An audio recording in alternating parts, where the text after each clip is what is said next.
natural thing. Like, oh, What, holding cats? No. how'd you hold a baby the first time? Not with the legs dangling.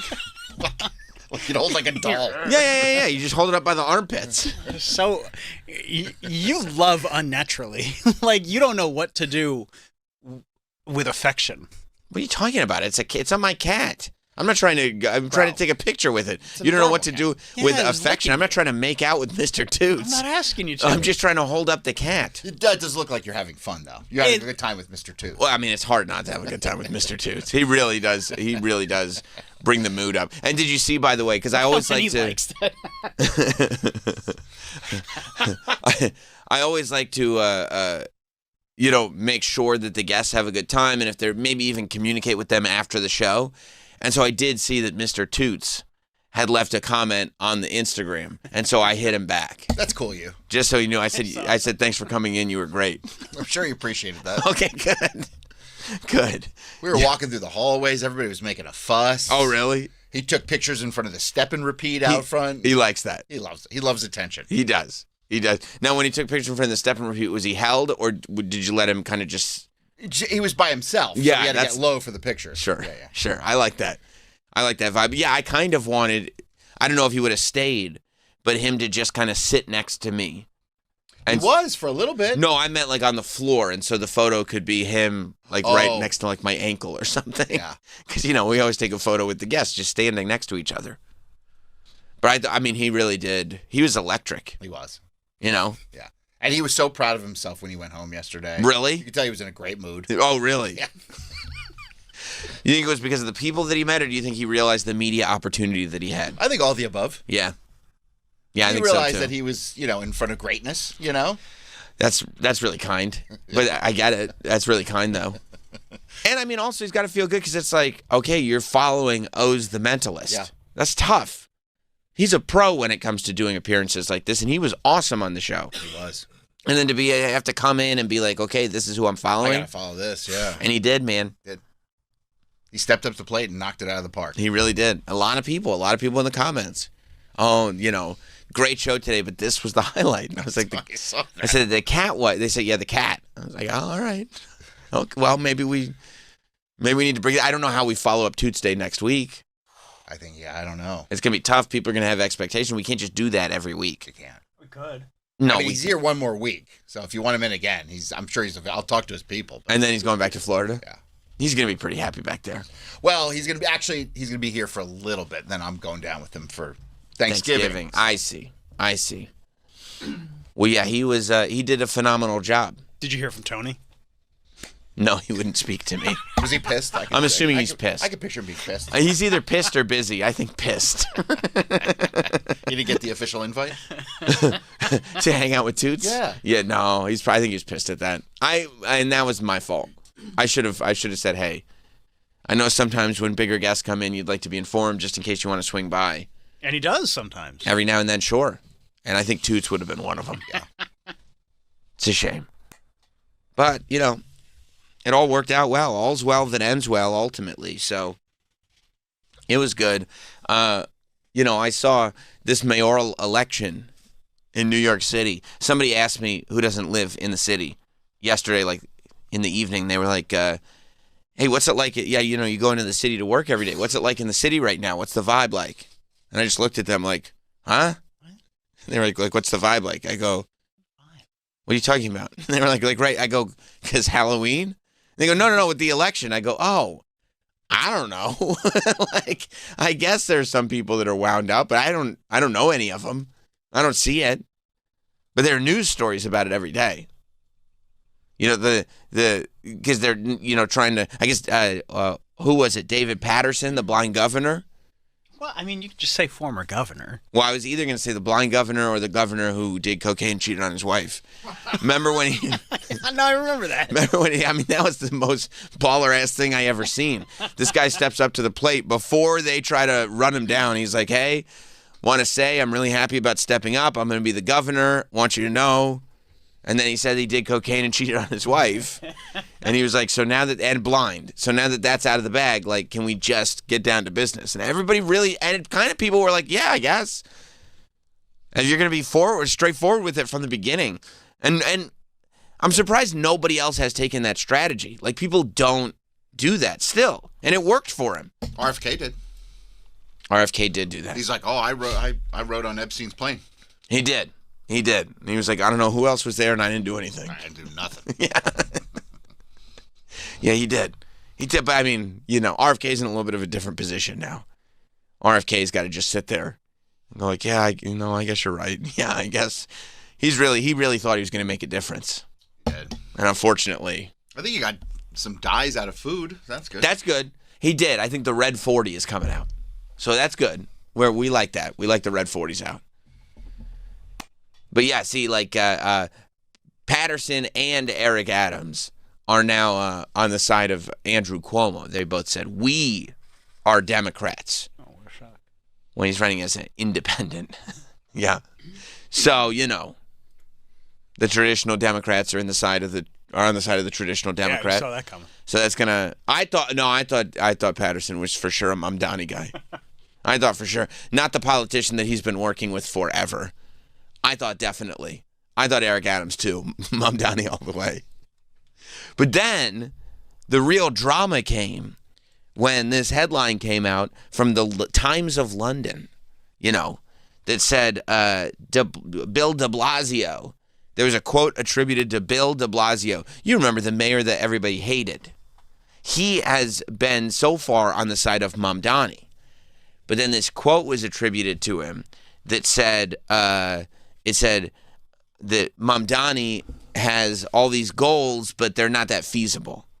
Right? So it was like the first time you heard doubt from de Blasio that Mamdani wasn't actually going to be able to get done what he got done. I was like, of all the heel turns, de Blasio turning on Mamdani, no. I was shocked. And then I looked, and Bill de Blasio posted an X. You got to keep up with all this stuff. I don't follow de Blasio on X anymore. You got to. He's a great follow. Once he stopped offering burgers. Right. It's like I got the burger, and there was no more opportunity for more burgers. So why am I following you? Yeah, am I going to get a burger with each booster? Because if so, you owe me a White Castle Crave case. But he said, to be 100% clear, this is what Bill de Blasio wrote, the story in the Times of London is entirely false and fabricated. It was just brought to my attention, and I'm appalled. Oh, no, you don't want to be appalled. I didn't realize it was that serious. I never spoke to that reporter and never said those things. Those quotes aren't mine and don't reflect my views. Now, it's one thing to make claims that you were misquoted. It's another thing to be like, that I have nothing to do with this article. I didn't even talk to that reporter. I didn't say that. And so I'm going like, what the fuck? Because I think the Times of London is like a real newspaper. Yeah. And so I go, what the hell is even going on? And then I go, well, maybe he's lying, de Blasio, right? And then turns out the Times of London deletes the article. And the whole article gets deleted. And you're like, what? What are you doing? And then it says, de Blasio wrote that I demand the Times pull down this story immediately. It's just an absolute violation of journalistic ethics. The truth is, I fully support Mamdani and believe his vision is both necessary and achievable. So it's the opposite of what he was falsely quoted in the paper of saying. And then the article does get deleted. And you're like, what? And then the Times of London put out their own report, which I don't even know if I can believe them quoting themselves, because clearly they're not too stringent with what they put out. But they go, we're sorry. Sorry about that. Sorry about that. Direct quote? Yeah, sorry about that. Sorry about that.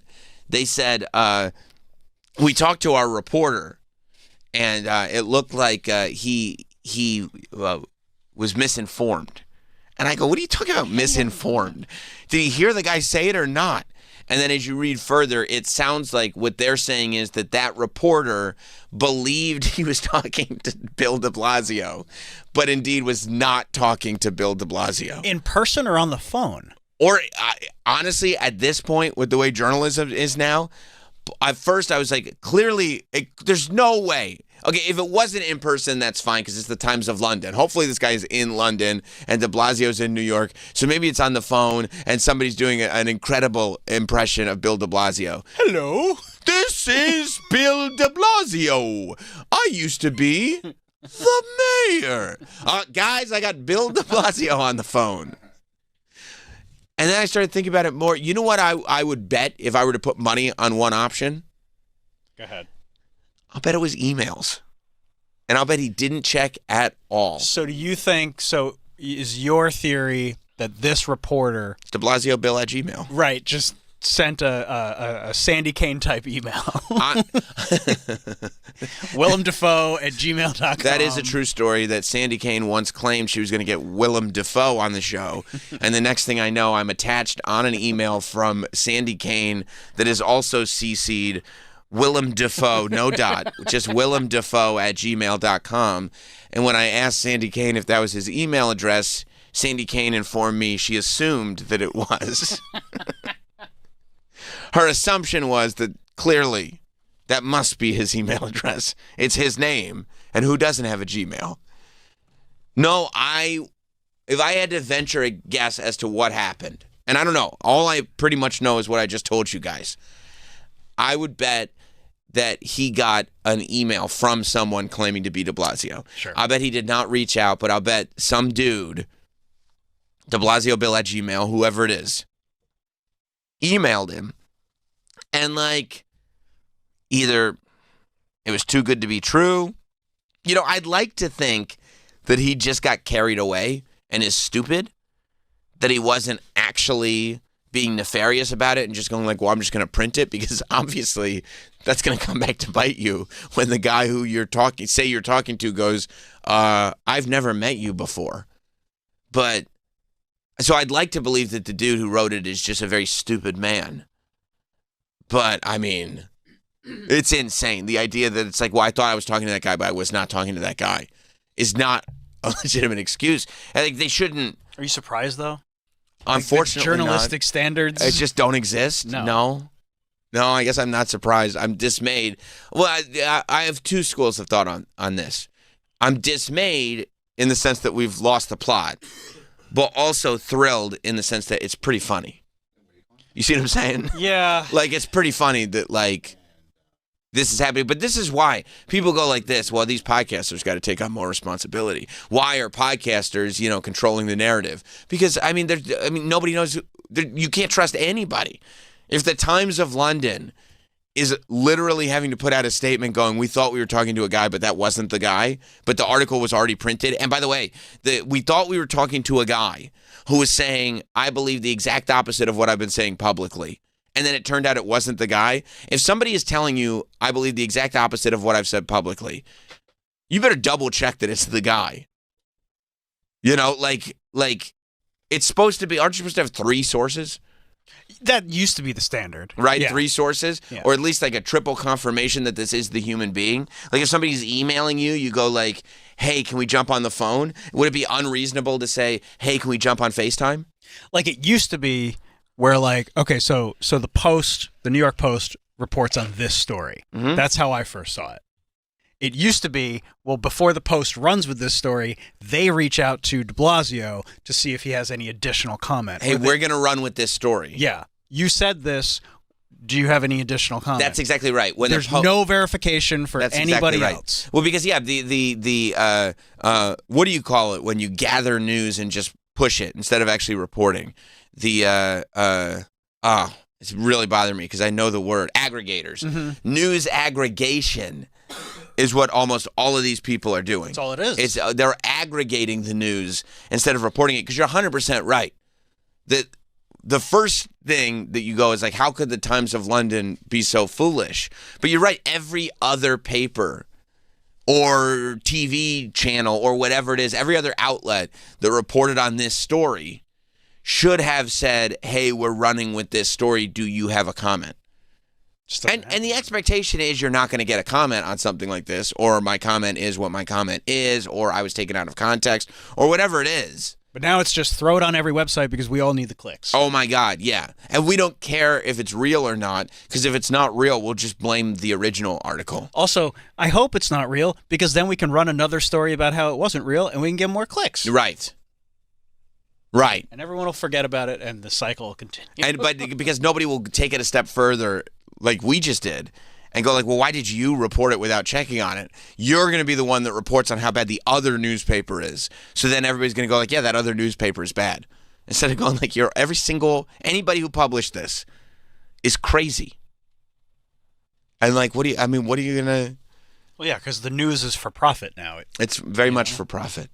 It's just another business. Yeah. It's not for the public good. But yeah, it's not. But then when it's not public, what do they try to do? Defund NPR. Right. Yeah. So it's like, I mean, there's no, and I'm not saying that, NPR doesn't have their own issues and agendas, but like, it's kind of impossible. And then they act like, the consumer is the problem. The consumer not choosing the right sources is the problem. Yeah. Instead of going like, no, you guys are the ones that fucked the whole thing up. People are looking at this going, there's no way. Like, I'd be a fool to continue down the same road that I've been on. And they're like, just follow the same road, okay? It will be fine. 866-969-1969. Let's go to Sean in Canada. What's up, Sean? Hey, actually got a situation like this with the email. Mm-hmm.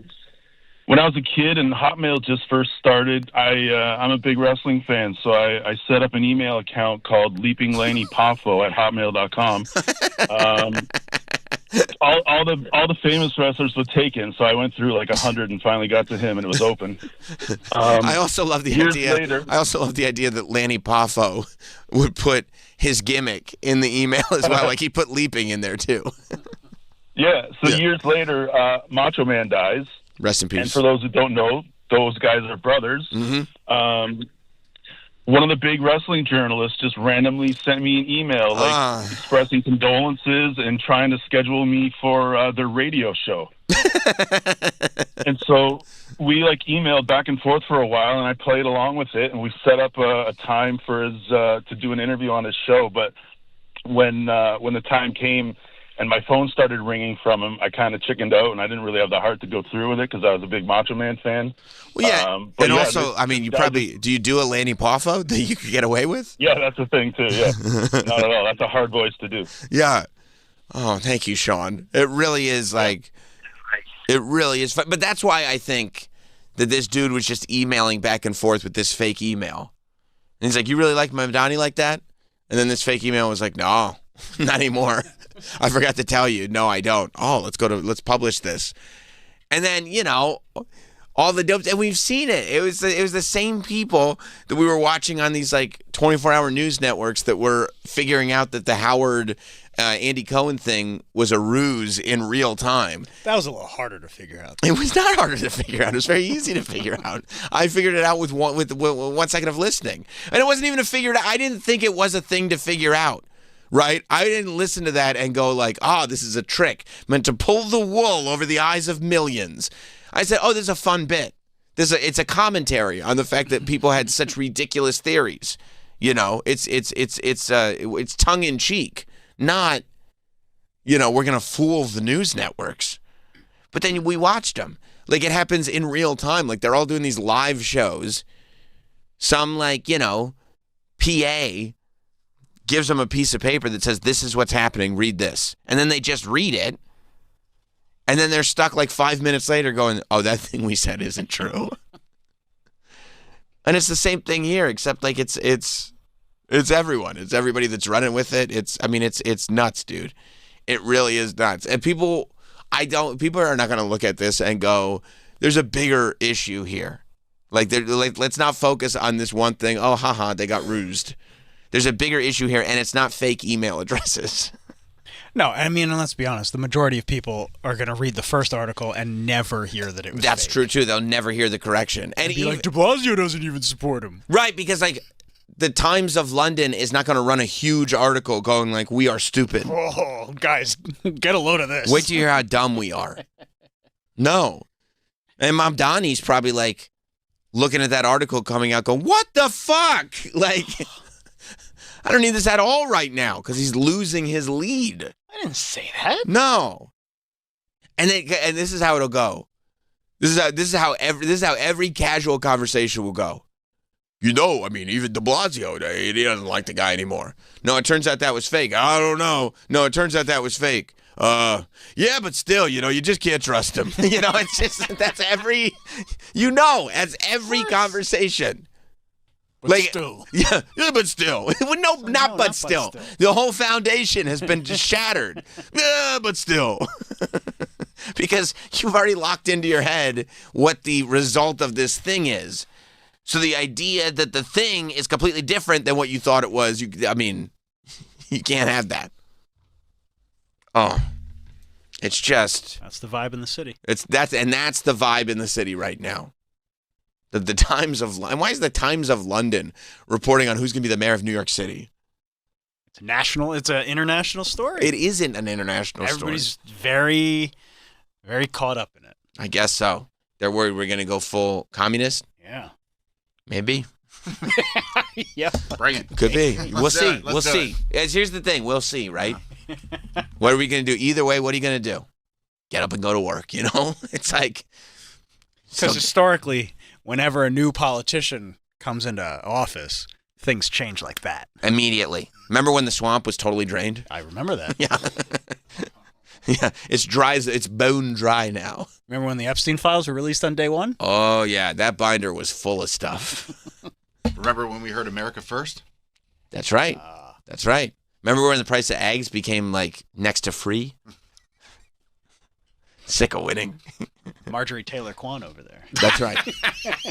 That's right. She's starting to make a lot of sense. Well, she's speaking the truth. Meanwhile, we got to look at I like looking at the humanity of the people that are doing things, there is something, and I don't know, I guess, running for office is such a full-time job, it's a 24-hour job that it's very difficult to be a human being, especially when you run for office all the time. There was this moment at the last mayoral debate when they asked all three candidates, what is your favorite concert venue in New York City? And it was my favorite because, literally, I witnessed it, right? That when Art from Everclear was in here, right before we went on the air, Travis and Art just kind of struck up a conversation about all the different venues in New York City and all the opinions on them. Because every venue in New York City has a different character to it. Every venue in New York City has a different meaning to it. That's why when you go to see a band or a show of any kind in New York City, that's the first question. Oh, where are they playing? Yeah. Because it's going to change the whole vibe of the show. Oh, Terminal 5? Okay, we'll pass. skip it. Yeah, I'll yeah, pass. yeah. Skip Yeah, that one. I'm good. Okay. Thanks. Okay, so unless I'm in the very front row, I'll see nothing. Worst venue Got it. ever. Got it. It's the worst. It's the worst. The sight lines are insane. Well, because it was built as a nightclub. Right. And then they didn't do anything. They just were like, how about music? We'll put concerts in here. You're I can't see the concert. Still, it's about vibes. Huge pillars right in the middle. Right in the middle of yeah. And it's not just in one part. It's all around. The worst venue in the city. I think I've seen wrestling shows in Terminal 5. I'm sure you have, yeah. It's big enough to host an indie. Well, yeah, it's wrestling big enough, show, but it's not big. You can't see anything. No, of course not. It's the worst. And they go well, VIP's upstairs. And I go, oh, great, I'll go to the VIP. I'm like, well, I'm not watching this show. Can't see it anyway upstairs. Thankfully, when I saw Mastodon there with somebody else, and I literally watched the show on a monitor. Yeah. I was like, this sucks. I mean, yeah, just stream it next time. I'll watch it on Twitch. I feel like that's the one thing all New Yorkers can get behind. Yes. Terminal 5 sucks. It's the worst, yeah. Yeah, it's the worst for sure. But what is the best? I don't know. I miss Roseland. I miss Roseland, too. Of course. I mean... Art and I agree that Irving Plaza is our favorite venue. Because Irving Plaza has so much character. It's the perfect size. It's great been around location, forever. easy Great to get to. Great Yes. location, easy to get to. Roseland and Irving Plaza and the Bowery Ballroom are my two. I like Webster Hall, too. I love Webster. Webster Hall is great. Webster Hall's great. Most venues are great. Yeah.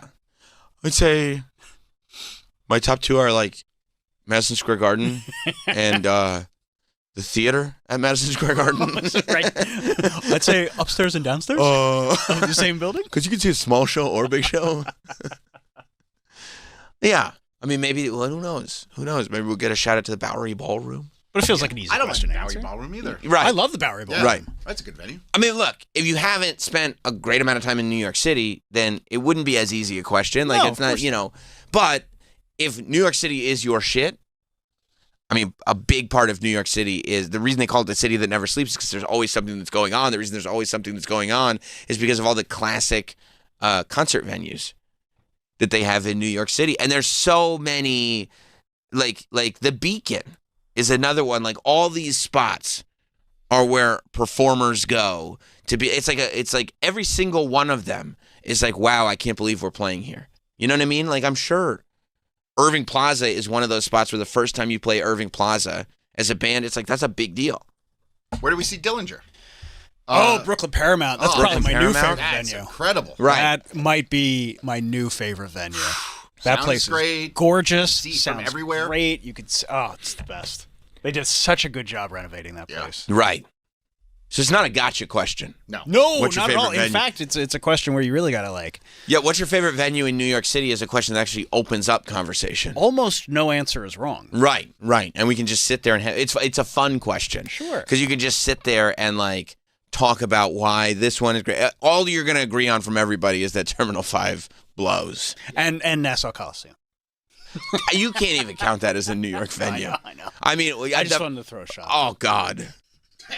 Going to Nassau Coliseum, it's like, I know what we'll do. We'll put an arena as far away from anything as possible, and we'll just have one door to get in. So you guys line up, and then we'll put all the concessions on one side of the building so that if you're seated on the other side, you're screwed. So who knows what they'll say? But they said at the debate, they said to Mamdani and Cuomo and Curtis Sliwa, what's your favorite New York City concert venue? Okay. And, well, politicians really don't disappoint.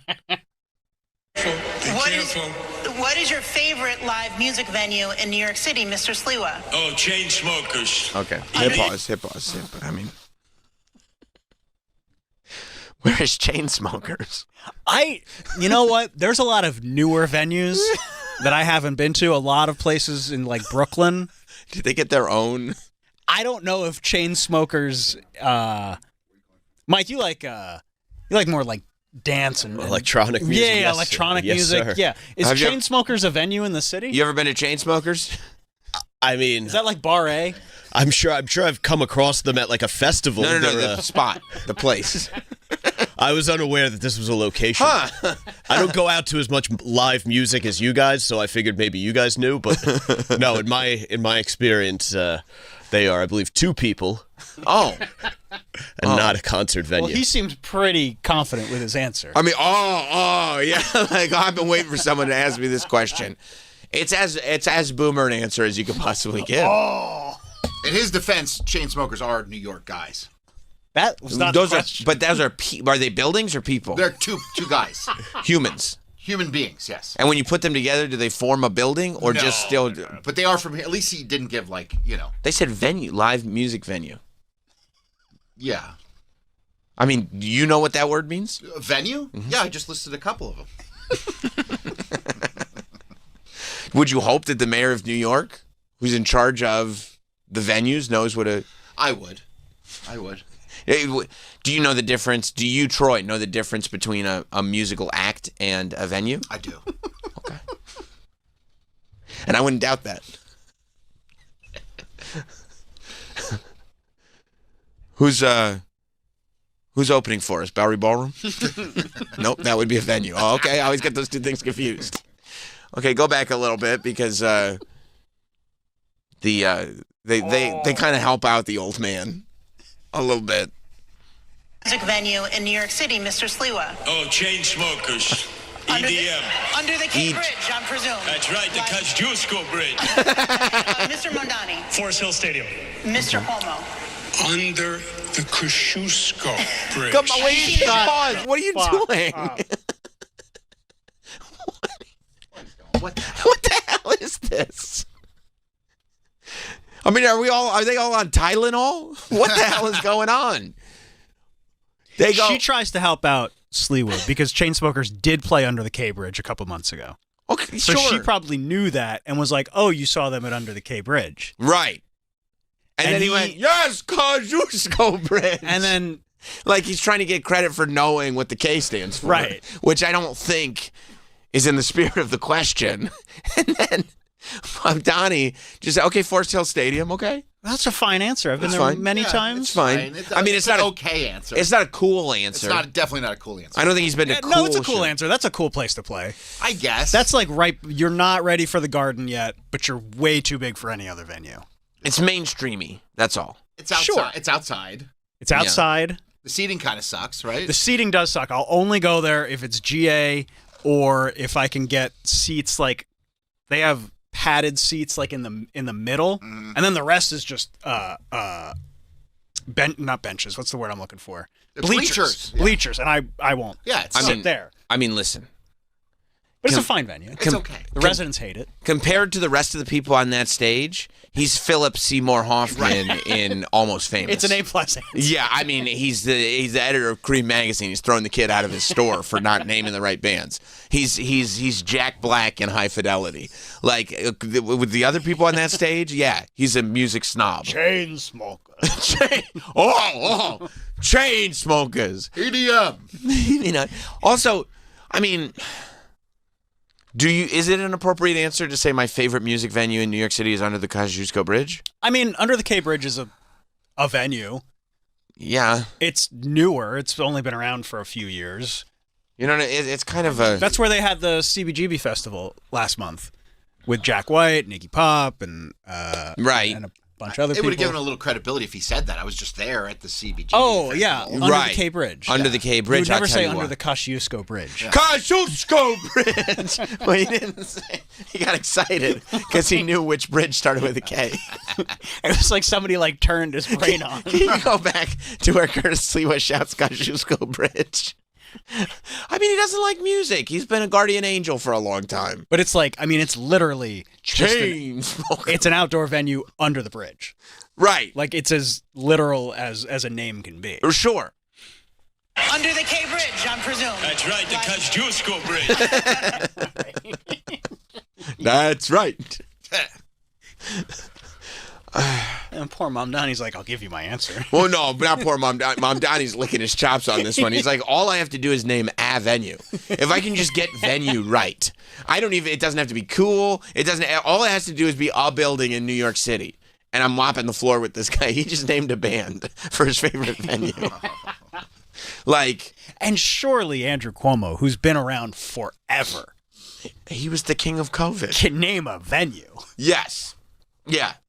But he's not is he like a New York City guy? It doesn't matter. You've been to at least Madison Square Garden. They grew up in Queens, right? Yeah. Not only is he a New York City guy and his dad, I mean, they've been in New York politics. He's been New York has been his life, and New York City is, Albany wants to think there's something, but New York City is the center of New York. Sure. But instead, he's just got to correct him on the pronunciation. Kosciuszko.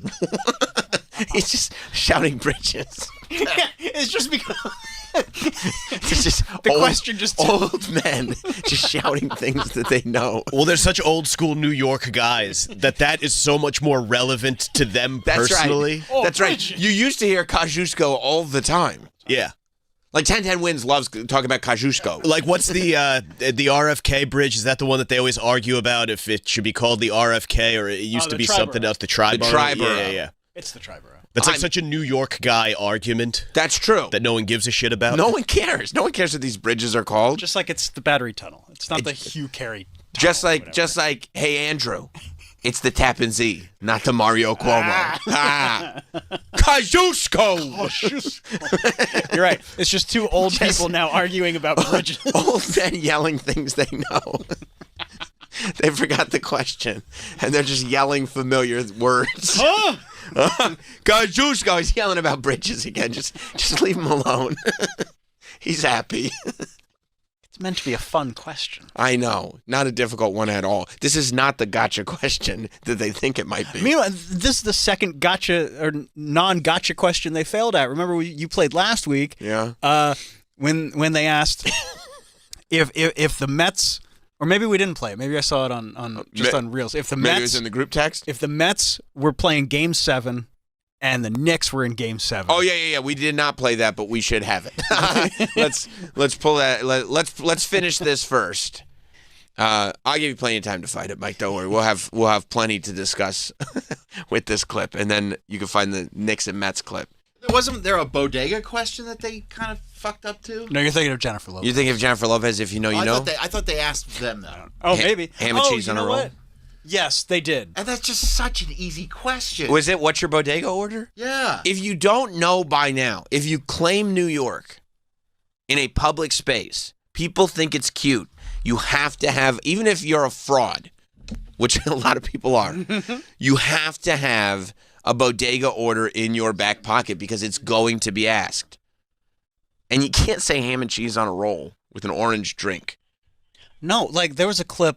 For sure, it would be quarter water. Quarter water. Yeah, of course. If she had said quarter water, because the ham and cheese on a roll is already annoying. That's what Jennifer Lopez said. Because that's like the most plain sandwich, and you're not going in and saying, "May I have ham and cheese on a roll?" That wouldn't be how you would say it in any bodega. It's either a chopped cheese or a bacon, egg, and cheese. Right. Just say that. It's just the easy order. Right. Bacon, egg, and cheese, bodega coffee. Yeah. Lady Gaga was on Colbert, and he asked her that question, and she had a perfect answer. She was ready to go. She's actually, here. But, yeah, because she's yeah. Like, imagine if I just hit him with, I like chicken chopped cheese. They'd be like, oh, shit. Yeah. Kosciuszko. Kosciuszko! Okay. All right, Grandpa. All right, hold this for later, Mike. We'll do this next. Let's, I want to get to the bottom of Kosciuszko. Mr. Mondani. Forest Hill Stadium. Mr. Cuomo. Under the Kosciuszko Bridge. Have you seen a show Under the Cape Bridge? Who'd you see? No, I picked up my daughter's. I mean, none of it. It's all fake. It's all fake. No, I did not. No, I did not. I must say I did have you seen a show not. Under there? Yeah. Yeah. What show? Oh, really? I don't know. Also, why say yes? Also, I'm not sure that he did. I don't know that he was correcting Sliwa. I think he was stealing his answer. Oh, you think so? I think so. That's how I took it. He went Kosciuszko Bridge. Yeah. I thought he was correcting him because he really enunciated the way that he pronounces it. I think he was stealing his answer. That's how I think he was also under the Kosciuszko Bridge. Listen to it again from the top. Forest Hill Stadium. Forest Hill Stadium. Mr. Cuomo. Under the Kosciuszko Bridge. Have you seen a show Under the Cape Bridge? Who'd you see? No, I picked up my daughter's at a show there. That's as close as I got. No, you didn't. No, you See, did because not. he says Under the Kosciuszko Bridge, and Sliwa said it differently. I think he might have been both then. I think he might have been. You're probably right. He was correcting him, but also stealing his answer because he didn't have one. No. No, because she goes, "Did you see a show there?" He goes, "Yes." And he didn't pick up his daughters from there. No, he did not. It's bullshit. Yeah. No, he did not.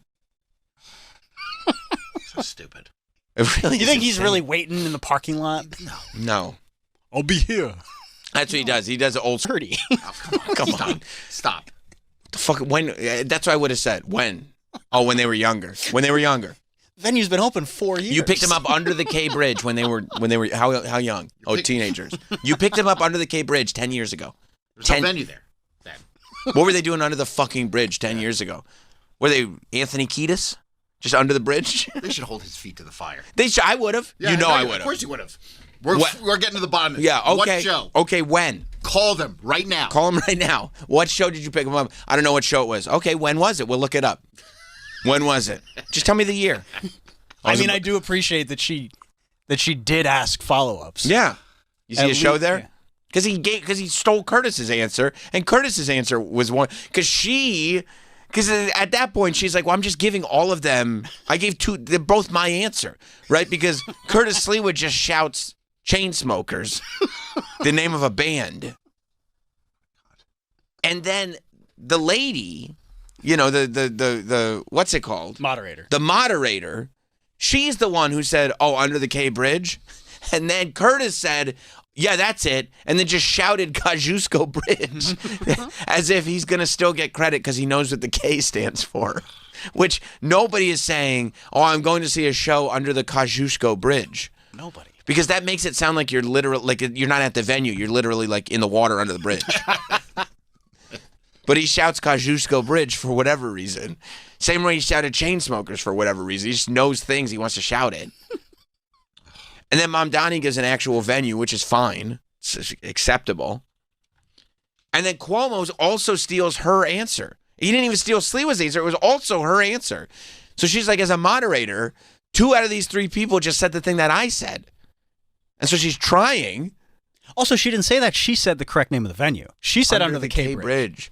The 2 old men are just shouting Kosciuszko. Kosciuszko Bridge. They love shouting the word Kosciuszko. Oh, you've been there? Yes, I have.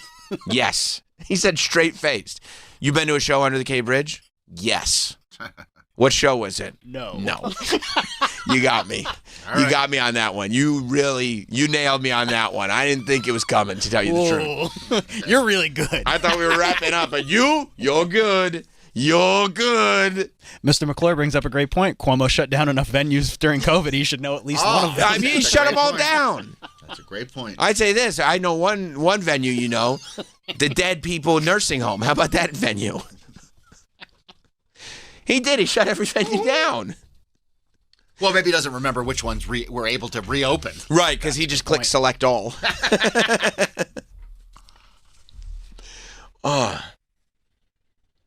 Yeah, and then at the same time they're trying to these are trying to be like New York answers. New Yorkers are very opinionated. And the thing that should make New York politics different is on these trivial matters, because the people running are New Yorkers, they should have a strong opinion on trivial matters. That's the thing about New Yorkers. We have very strong opinions on very trivial matters. That matter to New Yorkers. That matter to New Yorkers. Concert venues, teams. We have so many teams. We have an embarrassment of riches. We have so many teams. Sometimes we have to just be like, go play in New Jersey. Right. We'll still call you New York. You can still call New York. We just don't have any space for you because of all the teams. 2 to 3 teams per sport. Between 2 and 3 teams for each sport. We got 2 hockey. We got 2 baseball. We got 3 football. I mean, it's crazy. And so 2 basketball. 2 basketball. We took jerseys. Yeah. We're like, let's make that another New York team. And so, in the debate, the candidates were asked if they would go to a Mets Game 7 of the World Series, which is important because the Mets are the underdog team of New York. Sure. The Mets are the have-nots. Would you go to a Game 7 of the World Series or a Knicks Game 7 of the NBA Finals if they could only pick one? Oh, on the same night. It's on the same night. You can see the Knicks go to Game 7 because those are the 2 teams. The Mets going to the World Series. Yankees going to the World Series. Of course, you're still going to get the New Yorkers out there, but you've seen it. Would I be a dick? Go ahead. If I'm a candidate and I say, ma'am, with all due respect, in what world is the World Series and the NBA Finals happening on the same night? I mean, you might be. I think that's votes. That's the guy we want. Right. Yeah. Ma'am. Yeah. I think These are months apart. Yeah. Ma'am. It's like 5 months apart. Yeah. There's no way that those things would happen on the same night. This is a terrible, What are you, terrible an idiot? question. Yeah. Who wrote this question? Yeah. What girl wrote this question? Ma'am, this is the dumbest thing I've ever heard. Lean Miss, in my ass. you've done a great job tonight, but you're coming across like a real chick here. Yeah. Hey, did the sewing circle think of this question? Yeah, I don't know. Maybe you make us dessert while we discuss sports up here. Like, this isn't even like a what if that you talk about with your friends because it can't happen. No, if I brought this up in the room, you guys would look at me. You know what you'd do? And this is the word. You'd take away my man card. Yoink. No, if a dude said this, bro, if you could only go to one, the Mets Game 7 of the World Series or the Knicks Game 7 of the NBA Finals, which would you pick? I'd be like, why? Because, like, I only have money for one and I've got to save? No, Same night. you could only go to one. You could. I would love someone to call Francesa with that question. I know. Why would you only have to go to one? They're 5 months apart. You waited on hold for an hour to ask that question. It's stupid. Maybe they talk about that at the Giants dinner. Yeah. So here's how the candidates replied. In a dream scenario, we know it's not possible, but the Mets are playing Game 7 This is a dream, of the by World the way. Series. Hit pause for a second. Oh. In a dream. But still, like, first of all, who would dream that? Who would have that dream? Oh, imagine if the Mets and the Knicks both got to the championship finally, and it happened at the exact same time. You'd be ostracized for asking that question because it's not possible. It's a dream scenario, though. By the way, real quick before we play this, This has happened. no. Oh, no. Sliwa was. There's video. He was at the Chainsmokers at Under the Cape Bridge. So that's why he answered that question so quickly. Because he was probably hoping thought, people knew. when's the last time you went to a concert venue? Right. Chainsmokers, I was there. This is great. That's why I was so excited about it, too. It's still an old man, inappropriate answer to the question, but it at least puts some kind of... I sent it to the show account on Instagram. But he's there. It is at least, yeah. There he is. The people's mayor. Hey. You can tell it's me because I got my beret. It's the Chainsmokers. By the way, he's got to keep that beret on because he looks so weird without one. It's terrible without the beret. Like, I understand you're trying to... Honey, you know what's over us? The Kosciuszko. Well, now, these candidates who are indeed the best of us, otherwise they wouldn't be up there, they are going to ask if they'd rather go to a Mets Game 7 of the World Series or a Knicks Game 7 of the NBA Finals. In a dream scenario, we know it's not possible, but the Mets are playing Game 7 of the World Series on the same night as the Knicks are playing Game 7 of the NBA Championship, and you can only go to one. Which one will it be, Mr. Sliwa? Again, which baseball team? This is the Mets, Game 7, Knicks Game 7. Are you talking? I'm not going to the... Could you tell me? Yeah, I heard Knickerbockers. Open your ears. Did you say the Metropolitans or the Yankees? This question happened 10 seconds. Which baseball team? Well, it's only two, and it was monosyllabic. So I'm gonna let you guess which team. Also, you say Mets or yeah. Also, the way the question is phrased, I mean, you understand what's like going to a Mets World Series and a Yankees World Series are two completely different scenarios. Is that fair to say? Absolutely. Yes. And the Knicks getting to the championship would be more similar to the Mets getting to the championship. Oh, for sure. Right. It's been a while. That's the whole point. Okay, go back a little bit. Which team are we talking here? Now, did you say baseball? That's Mr. the one Sliwa. with the ball. Again, which baseball team? This is the Mets, Game 7, Knicks Game 7. I'm not going to the Mets game. I'm a Yankee fan. True baseball fans either like one or the other. I'm going to the Knicks game. That's my team. Okay, hip hop. Mr. That's a good answer. Perfect answer. That's a good answer. It shows some balls. I love the honesty. And that's what I mean about New Yorkers having specific, direct opinions on trivial matters. Giuliani, Yankees. Yankees. Always went to the Yankees. Right. Bloomberg, Red Sox fan, went to all the games, wore hats for all the teams. Well, he likes them all. Didn't commit. He's like Rob Lowe in the NFL hat. He just likes the game. But it pisses people off. Of course it does, because it makes you think that you don't have loyalty in life. Yes. You know? There's no wrong answer here. Well, there's no wrong answer. I think there's a way to answer the question incorrectly, Okay. actually. I think you might be wrong. Let's go to... You think we're just playing this clip because we want to hear all the great right answers from all the candidates? Yeah, like, everybody... I just want to know where they stand. Because so far, 1 for 1, Curtis. Curtis, Great answer. that was a great answer from Curtis Sliwa. Cuomo?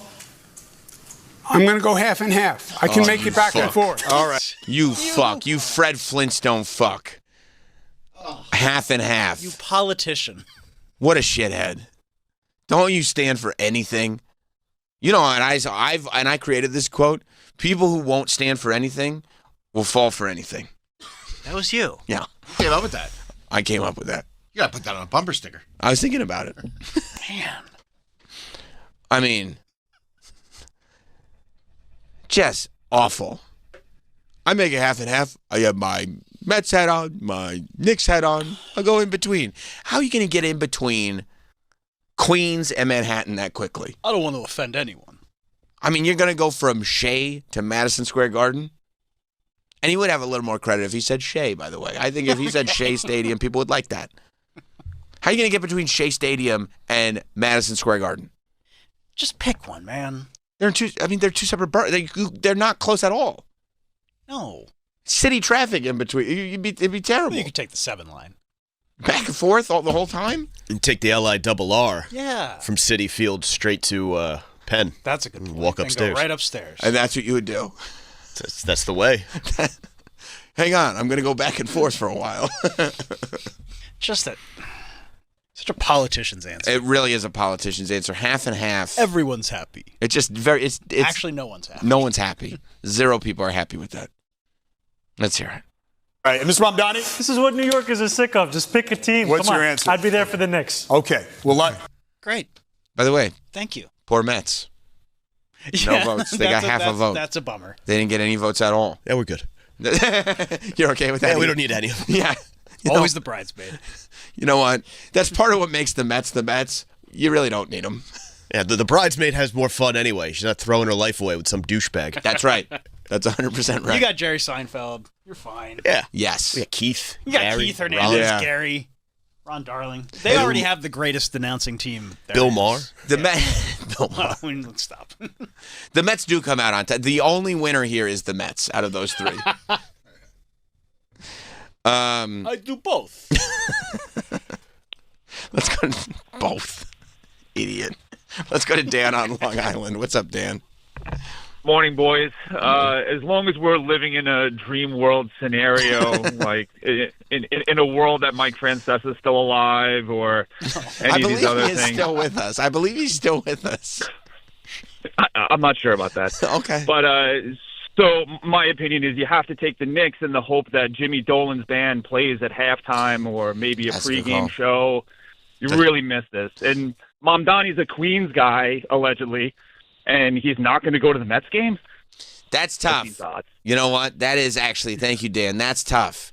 To be a Queens guy and pick the Knicks over the Mets is a little tough. Maybe he doesn't like baseball.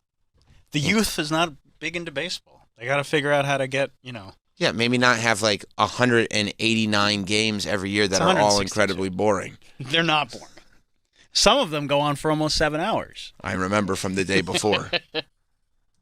And poor Shohei. It exhausted him, obviously. I was super tired. He was very They tired. lost last night. I know they did. I turned it on like halfway through or something and looked at that score. I was like, okay, I got it. We're not doing a marathon game. Eric on Long Island. What's up, Eric? Yeah, I saw Alexis on Fire at Terminal 5, and it was awful, and that was like 4 years ago. But we also saw A Day to Remember, and I think that was at Irving Plaza, and that was pretty awesome. I liked it because you had the seats that were higher up. You could see the entire stage. See these answers we get? Thank you, Eric. Thank you. You know what you're talking about. I forgot the Erica. That's my fault. I thought it was a young boy. His balls didn't drop yet. She's the one that hollers at I know, she hollers at Oh, Erica, I wouldn't. Sorry, Why would Erica. you? You're trying to fuck up my No, game. I You're wouldn't- jealous. I think that- I would never You're do that. yeah, he's jealous. I would He's never do jealous. that. That was Erica, my- I didn't mean to hang up on you. If you're gonna holler, Erica, call back and holler if you want. I don't know. I don't have my rasp. She really likes it when I've exhausted my voice. Corey in Rockland. Hey, Sam. So, Sam, in a dream scenario, would you go to the Royal Rumble or would you go to WrestleMania if it was on the same day? If WrestleMania's only one day or the Rumble's 2 days? First of all, it makes no sense. No, dream Because scenario. This is not a dream scenario. How would you know what the main event of WrestleMania is if it's the same day as the Royal Rumble? Dream scenario. I don't dream like this. This is so stupid. So both? They'll just leave the Rumble and run over to whoever wins the Rumble, just run over to Mania and have their match. You know what I'd do? I'd probably do half and half. Thank you, Corey. Just non-committal. That's not, and it's infuriating because it's even in conversation, it's the not fun way to tackle the question. When you have when you're just hanging out, he is that guy. When you're just hanging out, going, "What would you rather?" I'd rather do maybe a little of both. It's like that's not the point of the game. He doesn't seem like a fun guy. He really doesn't, especially now because he's probably pretty pissed about the way things have gone. Yeah, he was expecting something else. And he knows who's a fun guy? Yeah, I do. Chris, my brother. Yeah, everybody knows that. Everybody knows that. Yeah. Yeah, there was a clip of Mamdani on Schultz's podcast, right, talking about this, and he's like, "I didn't think there was any wrong answer." Oh, he nailed him.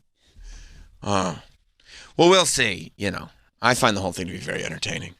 I mean, I'm not excited. No? No. Why not? I don't know. I mean, when was the last time there was almost by definition, running for office should disqualify you from running for office. You know what I mean? The desire to be a mayor should be enough to not make you mayor. Like I heard, I think Kamala Harris was doing an interview, and it was the one for the BBC where they said The Rock's better than her. I think that's why I saw it. I thought that was funny. That was funny. It was funny. Because it was really funny. They said it right to her face, too. But she was like, yeah, I might run for president again because, I've always wanted to be of service. And it was like, that's not why people run for president. And you know that. You know that's not why people, you want to be the boss. You want to be in charge. That's why people run. They want power. No, I want to dedicate my life to service. No, you don't. I want to help people. No, you don't. You want to hear when she says of course people. A few want to help people. Right, but you could pick, number one, you can pick up on it quickly, and number two, you know who wants to help people? Go ahead. Poor Bernie. Yeah. Bernie Sanders wants to do the right thing. I really think that's the only person I can think of. He's the last one. He is. That's it. He is.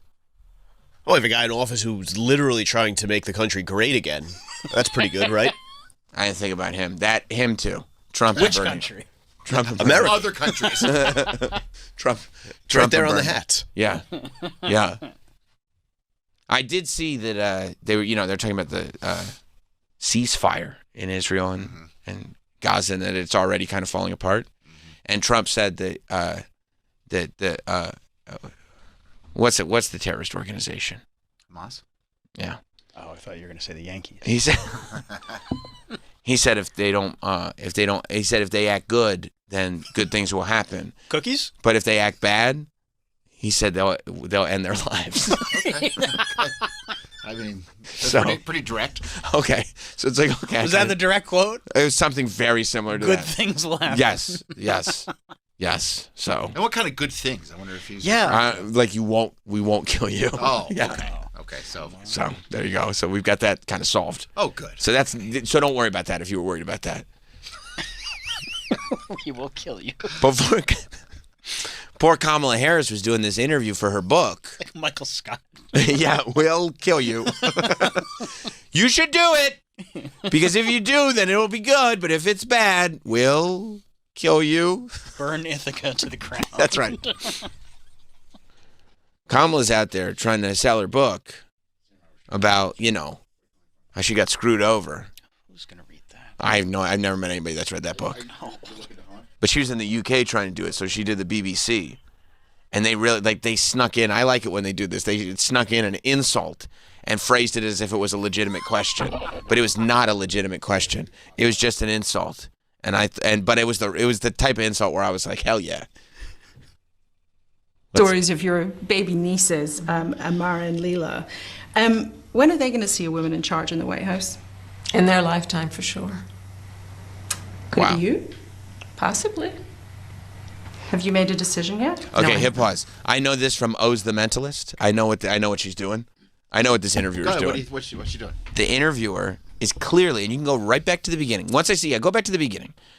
The interviewer is leading Kamala Harris into saying I might run for president again. Once I tell you this, you will listen and you will clearly hear that all these questions are leading Kamala to say that at least I may run for president again because she's got the stat that she wants to nail her with. She wants to use her line about The Rock, so she's going to lead Kamala into saying, yes, I may run for president again. She's got that one in the chamber. 1,010%. I mean, you can hear it because the way she starts with the girls seeing, your nieces seeing a female in office. Yes, I think that is going to happen. Could it be you? Who knows? Will you say who knows? Are you saying you're going to run? What do you mean am I saying I'm going to run? I didn't start this. Does she have a backup plan to still use the stat if she says no? I believe that she is confident. Yeah. She knows for sure. Yeah, there are many. And by the way, she's coming in from all sides. Right. I think that there are different directions that she'll go in, but I think that she knows. She's going to zero Kamala down into at least making some kind of reference to potentially running for president so she can drop her line about The Rock. Okay. Which I appreciate because anything that big ups The Rock, I'm in favor of. Same. I love The Rock. stories of your baby nieces, Amara and Leela. When are they going to see a woman in charge in the White House? Okay. In their lifetime, for sure. Nice. Could it be you? Oh, there we go. Possibly. Oh. Have you made a decision yet? Oh. No, I have not. But you say in your book, I'm not done. That is correct. I am not done. I have lived my entire career a life of service. So hit pause. And that's her life of service line, which I love because that's obviously true. It's not. But see, she has the line in the book. Oh, yeah. So she's got line in the book goes to my thing about The Rock that I'm about to say. Okay? So she just needs to put as much decoration. So that answers your question, Travis. Yep. Either way, she's getting to this line in the book, and the line in the book is leading to The Rock. I'm going to say the goddamn I'm line. saying the thing about The Rock. It's going to be hilarious. She's thinking to herself. But I'm going to try to put as much dressing on this salad before we get there. Because she's like, because I think, here's what the interviewer's thinking, I think. This quote where she says, I'm not done, that's the salad, right? Right. I'm going to knock that shit right out of Kamala's hand. Okay? And the salad's going to go everywhere. But what's funnier than seeing somebody get salad all over? If there's dressing on the salad. And then the dressing gets on their clothes and everything. Like, that's hilarious. You're thinking about somebody spilling their salad? Right now. With dressing on it? Uh-huh. How funny is that? Hilarious. So all this other stuff is the dressing that she's putting. Oh, come on, guys. Like, see? That's not funny. It's funny. It's funny. So all this other stuff is dressing on the salad. Mm-hmm. And then she's getting ready now. She's revving up now that we're squirting some ranch on there. She's revving up to knock that salad right out of poor Kamala's hands. It's in my bones, and there are many ways to serve. I've not decided yet what I will do in the future beyond what I am doing right now. But you've been very clear that it's a possibility you might run again to become president. And in my experience interviewing politicians, when someone says, I'm not done, it means they are thinking seriously about running. But when you look at the bookies' odds... See what I mean? As an outsider, even behind Dwayne "The Rock" Johnson. Yeah! I mean, is that underestimating you? I think there are all kinds of She's polls outraged. that will tell you a variety of things. I've never listened to polls. If I listened to polls, I would have not run for my first office or my second office, and I certainly wouldn't be sitting here in this interview. By the way, that feels offensive because she's talking about Polish people. When she says, I don't listen to polls. The pond right now? Yeah, I don't listen to these polls. Yeah. The polls didn't matter when she ran the second time. Right. Well, yeah, it had no bearing one way or the other. No. They wouldn't have even known to ask. Oh, look There's toots. I'm not going to lie. Kamala's looking pretty good. Okay. I see it. Yeah. Yeah. I think that's right. You know why? Because she got a little attitude because she knows what the interviewer just did. Mm-hmm. Like, she never said she was running for president. Why are you bringing this up? Right. And the interviewer goes, Dwayne "The Rock" Johnson is polling ahead of you. Do you think that's underestimating you? And it's like, don't try to phrase that because the interviewer went back and tried to be like, no, I'm complimenting you.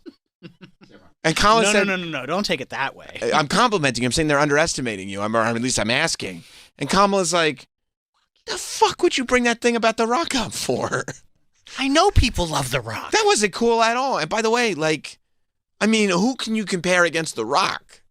That's not fair. I can't think of anybody. Would you vote for The Rock right now? Me? Yeah. Me too. I don't even know who his running mate is, but yes, the answer is yes. I might write him in for mayor. Oh, that's a good idea. That would be a clutch move. I think I might be able to get in that cabinet. I think you probably could. Really? I think so. I think it'd be a pretty cool position too. Not one of the highfalutin ones. Would you be like a diplomat? Oh, that would be great. Can I get a little flag on the car? Yeah, of course. Yeah. Yeah. I would love to be a diplomat. Or maybe like the ambassador? Yes. Ambassador of Westchester. Okay. I don't think ambassadors, I believe, are for other countries. You would think, leaving the city, getting into Westchester, you'd think you're in another country. It's paradise. It's a different world. It's a different world. I'd say, can we build a little ambassadorship for Westchester in the city? And I think DJ would be okay with it. I think he would too. Yeah. So you would go to the UN as the ambassador to Westchester. Ambassador Roberts representing Westchester. Everyone would be like, what is he? You mean the place like an hour away? Yeah, no, it's actually a lot closer than you think. You really can get there. I mean, Pelham's 25 minutes. It's right next to the Bronx. But you'd think you were in a different world. Yeah. Isn't that place, that's like an hour upstate, right? No, actually, that's my first part of my speech. Common misconception. It's a lot closer than you may realize. If I could play for you the song 35 Minutes to Broadway. Let's go to Mike in Florida. What's up, Mike? Hey, what's going on, Sam and Brand? How are you? This must be. How did you know that it was my birthday today? That you're sitting here shitting all over Kamala? You like This that? is just the sweetest. This is really nice of you. Like just getting a little birthday shout out from Sammy Liberal Muffins. Well, if it makes it better, I'm also shitting on Republicans like Cuomo. Well, yeah. Wait. No, hold on. Wait a second. Wait a minute. Oh, darn it. Well, happy. Well, I keep mean, it up, listen. because you know. Listen, What's when people put themselves, when people put themselves in positions like this, you know, you have to tease. You have to. I agree, Sam. I agree. But I'm just going to take it as a birthday present. You How should. about that? You should. Happy birthday, Mike. Thank you. Let's go back to Erica on Long Island. What's up, Erica? Yeah, I was just calling back. Sorry, Erica. I thought you were a young boy named Eric. No, it's okay. But I did notice Travis's sick voice from a few weeks back, and it was okay. It was an okay voice, not the gravel, but Oh, yeah. Okay, Erica. You like the gravel, though. yes, the deeper the voice, the better. She really does notice. Nice. Nice. You know what she was about to say. I do. You know what she was I was about trying to say. I was trying to be nice about it. Yeah. Look at you. Yeah, you're in. It's the morning. You're in polite company. Don't hurt the snakes. That's all. Have a good day, guys. Thank you, Erica. She really does catch that. Oh yeah. Because I was a little under the weather a few weeks ago. Oh. Mike's sounding a little nasally today. I wonder if Erica's all hot and bothered by it. Oh, her ears Probably. are perking up. But even on a regular day, you got a strong baritone. Yeah, this is a panty-soaking timber. That's right. That's right. Well, you inherited that from your father. A panty-soaking timber. I'm John Montone. Oh, whatever landed me on this earthly realm, I guess I have to be thankful. That's right. That's 100% right. He's got a little sick voice there. Oh yeah. You're not feeling good over there, huh? I pick up on these things. I go, keep me away. You know, I can't afford that. I can't afford to be sick. Maybe you should be masked up. I will. Once I leave the studio, I'll put my mask on. Oh, but he's in the studio. Well, I don't know how these masks work, to tell you the truth. I just know they keep us safe. Mark in Canada. What's up, Mark? Good day, Sam. Yeah, I was just thinking, that guy that was in reading everybody's minds, the part that wasn't on air you guys talked about was that he made both you on your phone type in what you were going to give as an answer. Yep. He made Travis type into Google what he was going to give as an answer. So that part's kind of left out of the show, so to speak, So where my mind is going is, does he have some kind of keystroke logger, maybe someone sitting outside of the office, they're on the Wi-Fi network in the office, so there's some way to monitor, even though that's on your phone, are you connected to the Wi-Fi there? Well, I mean, that's where I'm going. Great question, Mark. So the only person he had with him was a publicist from the book company, but who knows? That could be anybody. However, and he could be lying. And he could be He definitely could have lying. another guy that you don't know was with him sitting out in the washroom, though. However, I love these Canadian words you're throwing around, like people just say washroom. It's amazing. Yeah, he could have a guy in there reading Stylcast, waiting to just, However, I'm not on the Wi-Fi. Aha. Because Interesting. I'm not on the Wi-Fi because I can never log in because I always get locked out of my email. Interesting. Yes. But So you can still, if you're not on the Wi-Fi, thank you can you, Mark. still airdrop, right? I don't know. Does that only work on Wi-Fi? I feel like you can do. No, you can still airdrop. So you can connect to somebody else's phone if you're not on Wi-Fi. Yeah, but you have to have like airdrop on. I'm just saying it could detect somebody else's phone. Yeah, if there was like weird hacker software to do it. Yeah. Let me see. Yeah, but my airdrop's on but contacts only, but Yeah, mine's contacts only as well. Yeah, I don't know. and also like it's weird, and I was excited to have Oz the Mentalist in yesterday. One of the reasons was that I think that with a lot of the bigger shows that he does, no offense to us, there is a lot of research. Like I think before he goes on Howard, Rogan, before he visits these NFL teams, he does a lot of research. But I do not think, and maybe I'm too humble, but if he was here, what was he here yesterday doing? Us, Morning Mashup, maybe one other show? I think he did the DA show. Right. There's no way he's looking DA's up. a cool guy. Love DA. Yeah. I mean, I don't know him, but I love him. But there's no way he's looking up those. I don't think he's looking up shows that if he's doing that car wash thing, I don't think he's looking up the shows like he's looking up for bigger shows. And I don't think he's looking up me. Exactly right. No, I don't think he is either. And if he did, there'd be nothing there. So good luck with that. Yeah.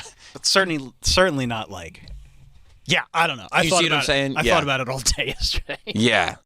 But that is the only parallel that I drew, was that he did hold both of our phones for a split second. Split second, yeah. Rob in PA. What's up, Rob? Hey, how you doing, guys? Good. I am a magician, and I'm calling to tell you that there are definitely ways to get information from other people's cell phones. Okay, first of all, do you know sleight of hand? I do. Do you use it to get chicks? It's to varying degrees of success, yes. A lot of chicks loves. I mean, I feel, and maybe I'm out of touch, but I was thinking about this. I feel like if there was one skill that I could learn to get chicks, it would be sleight of hand. I feel like sleight of hand, like, chicks go crazy for, but maybe I'm wrong. No, they do. They do, right? I mean, David Blaine was in the Pussy Posse. Oh, he was in the Pussy Posse. You know who else is a magician? Who? Mystery.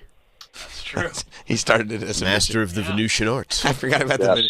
You know, Mike, I'm so glad you're here because I always forget about the Venusian arts. Oh, they can't be forgotten. They're undeniable. No, you're right. You're 100% right. Okay, so my theory is right. Yes. That sleight of hand gets you chicks. You know, I think more magicians start trying to pick up chicks than they want to admit to. Well, I think too that people need to realize that, like, sleight of hand will get you chicks, but this is no offense to you, Rob. A lot of, and you would probably back me up on this, a huge percentage of magicians are total dorks. So I think that is 100%. Why, like that, and that's, your sleight of hand has to be so good to make people forget that you're a total dork. So I think magic can open the door, but it is not a replacement for a personality. That's right. Like, at some point, you're like, oh my God, I hope he's got another card trick because this guy sucks. Yes. Right. Right. Okay. But you're saying, but there are ways to get things from people's cell phones? Yes. So, first of all, I don't know how Oz does it. I cannot speak to his specific methods.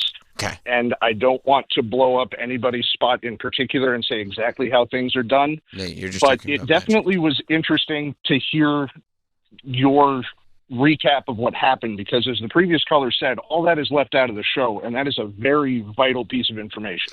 I think so too, and that's why I wanted to make sure that we said it on the air, because, like, yeah, I mean, you know, I think that what happens before the show is very, very important.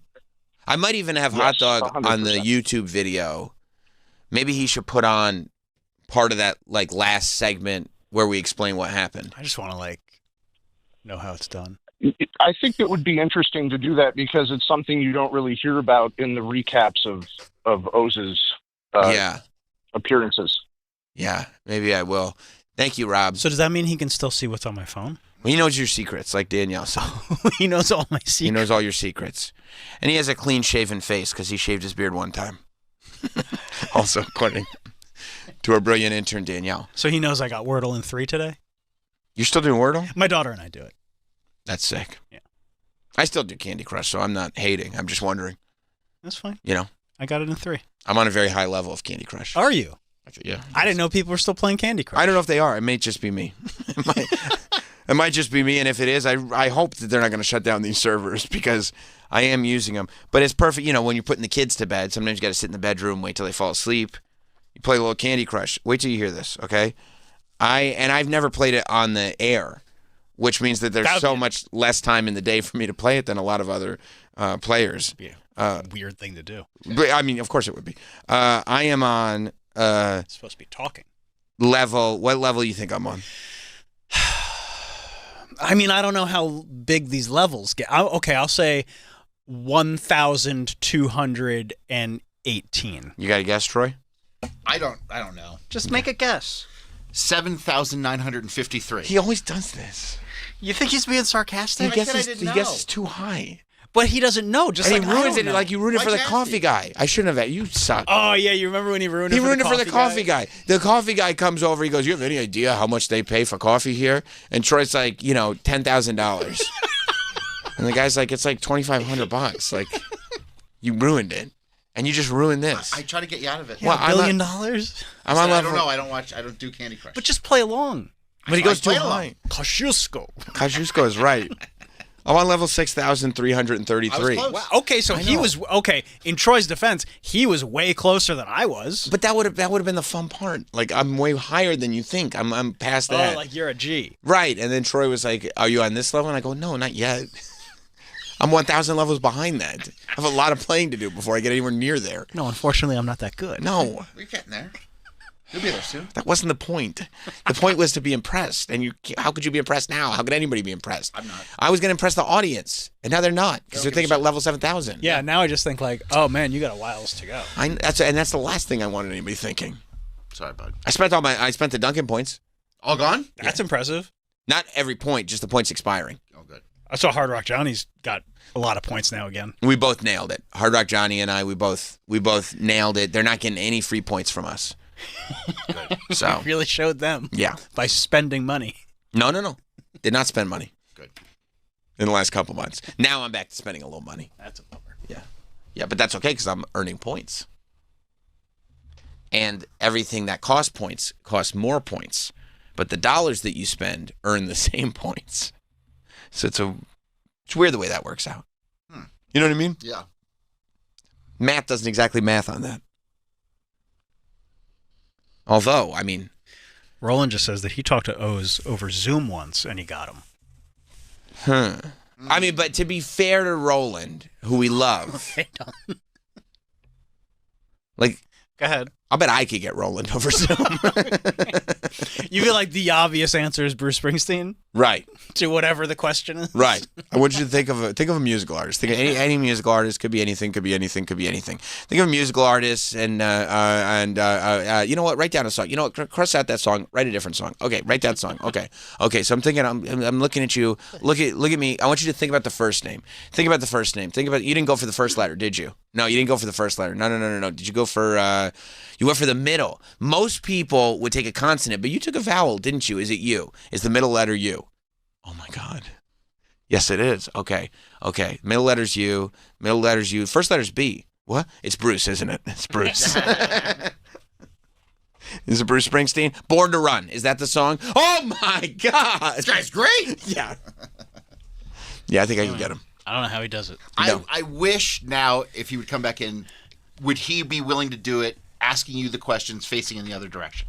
Like, can you look that way and answer the questions? But his whole gimmick is that he's reading me. He's reading you. So he couldn't do it then? Quote unquote.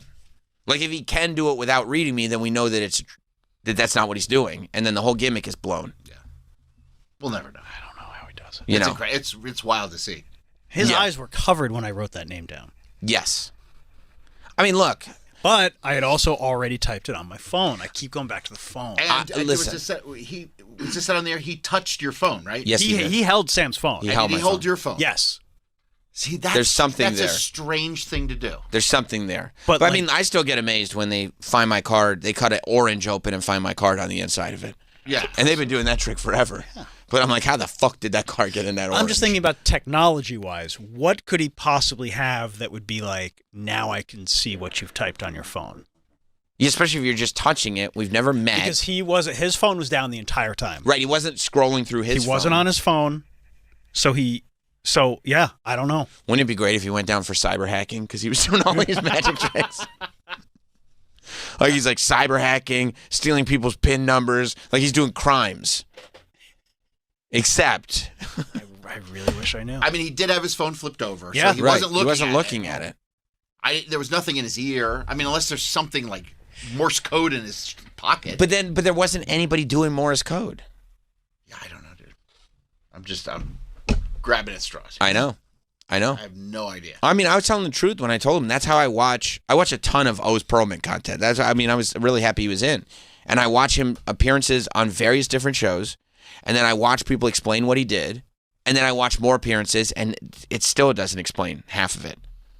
I was trying to watch the guy over here, seeing what he was doing. Right. But that's why I said something yesterday, because as soon as that started happening, he started guessing. He stood up and started filming. I was like, what's going on with this guy? But that's only because, but I think he was legit filming, because then he offered to leave the room. He was filming for social media. Yeah. And he offered to leave the room, and I said, stay. You know, you can stay. Yeah. He did offer to leave.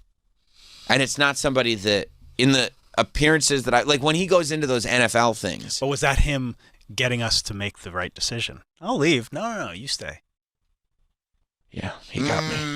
We should have been like, yes, leave. Yes, get the fuck out. Yes, leave. If we would do everything differently today if he came back in. Yeah, do it all differently. Except pick the same name. Really fuck him up. Still the same guy, right? No, and I'd be like, yeah, you got me. Yeah, you got me. Corey in Minnesota. What's up, Corey? Hey, I remember I called yesterday claiming to know, but I didn't really know, blah, blah, blah. So I just wanted to recap. I did do a little research. Now, I love Oz, and the last thing I want to do is, expose him. But if you do a quick search online, you'll see there are, some devices you can get that will read your phone. I'd say Google Peaksmith. That's all I'll say. And then second, 2 more quick points. If you notice, he did look at his phone, because I heard him say, I'm just putting it on D&D. So he said, so that's a quick glance at your phone. And then third, he's not researching your answers. Otherwise, he wouldn't have mispronounced both of them. Both of them he mispronounced. He said, hi, Spot, and he said, Dennis Frank, or something like that, which is mispronunciations as though he had a quick glance at the word, not research it. So to me, it sounds like it was a quick glance, and maybe he just mispronounced it. He did put like a piece of shit. No, Corey, that's good. That's good. He did put it on. He did put his phone real quick on Do Not Disturb at the beginning of the thing. That's a clue. That's definitely a clue. And he did mispronounce both, almost as if he was maybe getting that information read to him. Or like he had the letters. You know what I mean? He had the letters and maybe... So before he flipped over his phone, he touched your phone and he touched Travis's phone. And then he put his phone on Do Not Disturb. And he did look at it and did something. So... Put it on Do Not Disturb, but who knows if that's... Who knows if that's true. Right. Of course. John in Virginia. What's up, John? Hey, guys. How's it going? Quick question. You said he had you type names into your phone? Yeah. Into Google or something? Yeah. Was he literally saying put it into Google, or he gave you a website to type it into? No, he just said... Travis was Google, mine was Notes. Yeah. Because there is a version to do this where they gave you a website where he goes hey, no, it wasn't that. To this website to see that it's not a... Yeah, well, never mind then. I like that, though. Thank you, John. Thank you for being a critical thinker. But yeah, no. I think we're starting to decode a little bit here. There's something, but it's still like... I don't understand it. Right. Like you see that there is stuff going on, but you don't really know what it is, which is good. Like I wonder in your phone if he's like writing the name out and you just wrote "fuck you" and thought of the name and then deleted it. Like would he know then? Yeah, I'm gonna look into this just for my own. Yeah. Right. I would like to learn the tricks to get chicks. You got a chick. Yeah, you're already married. No, but I mean, I wouldn't. Do you need more chicks? No, I just want them to be impressed. I wouldn't do anything with them.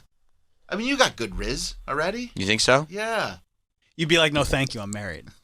I would love to be able to say that. You just want to be off. I understand. You just want to be offered. It's like I want invites. Yeah. I don't want to go anywhere. Yeah. I just want invites. Like, oh, would you come home with me? I'd be like, I would never. But thank you for the invitation.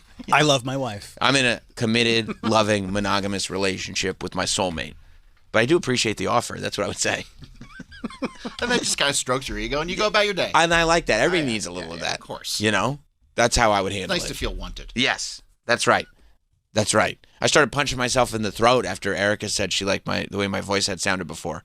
It didn't work. Oh. Yeah, unfortunately. I was trying to get that rasp permanently. Yeah. Well, I don't know. I guess it will remain a mystery for now. It was fun.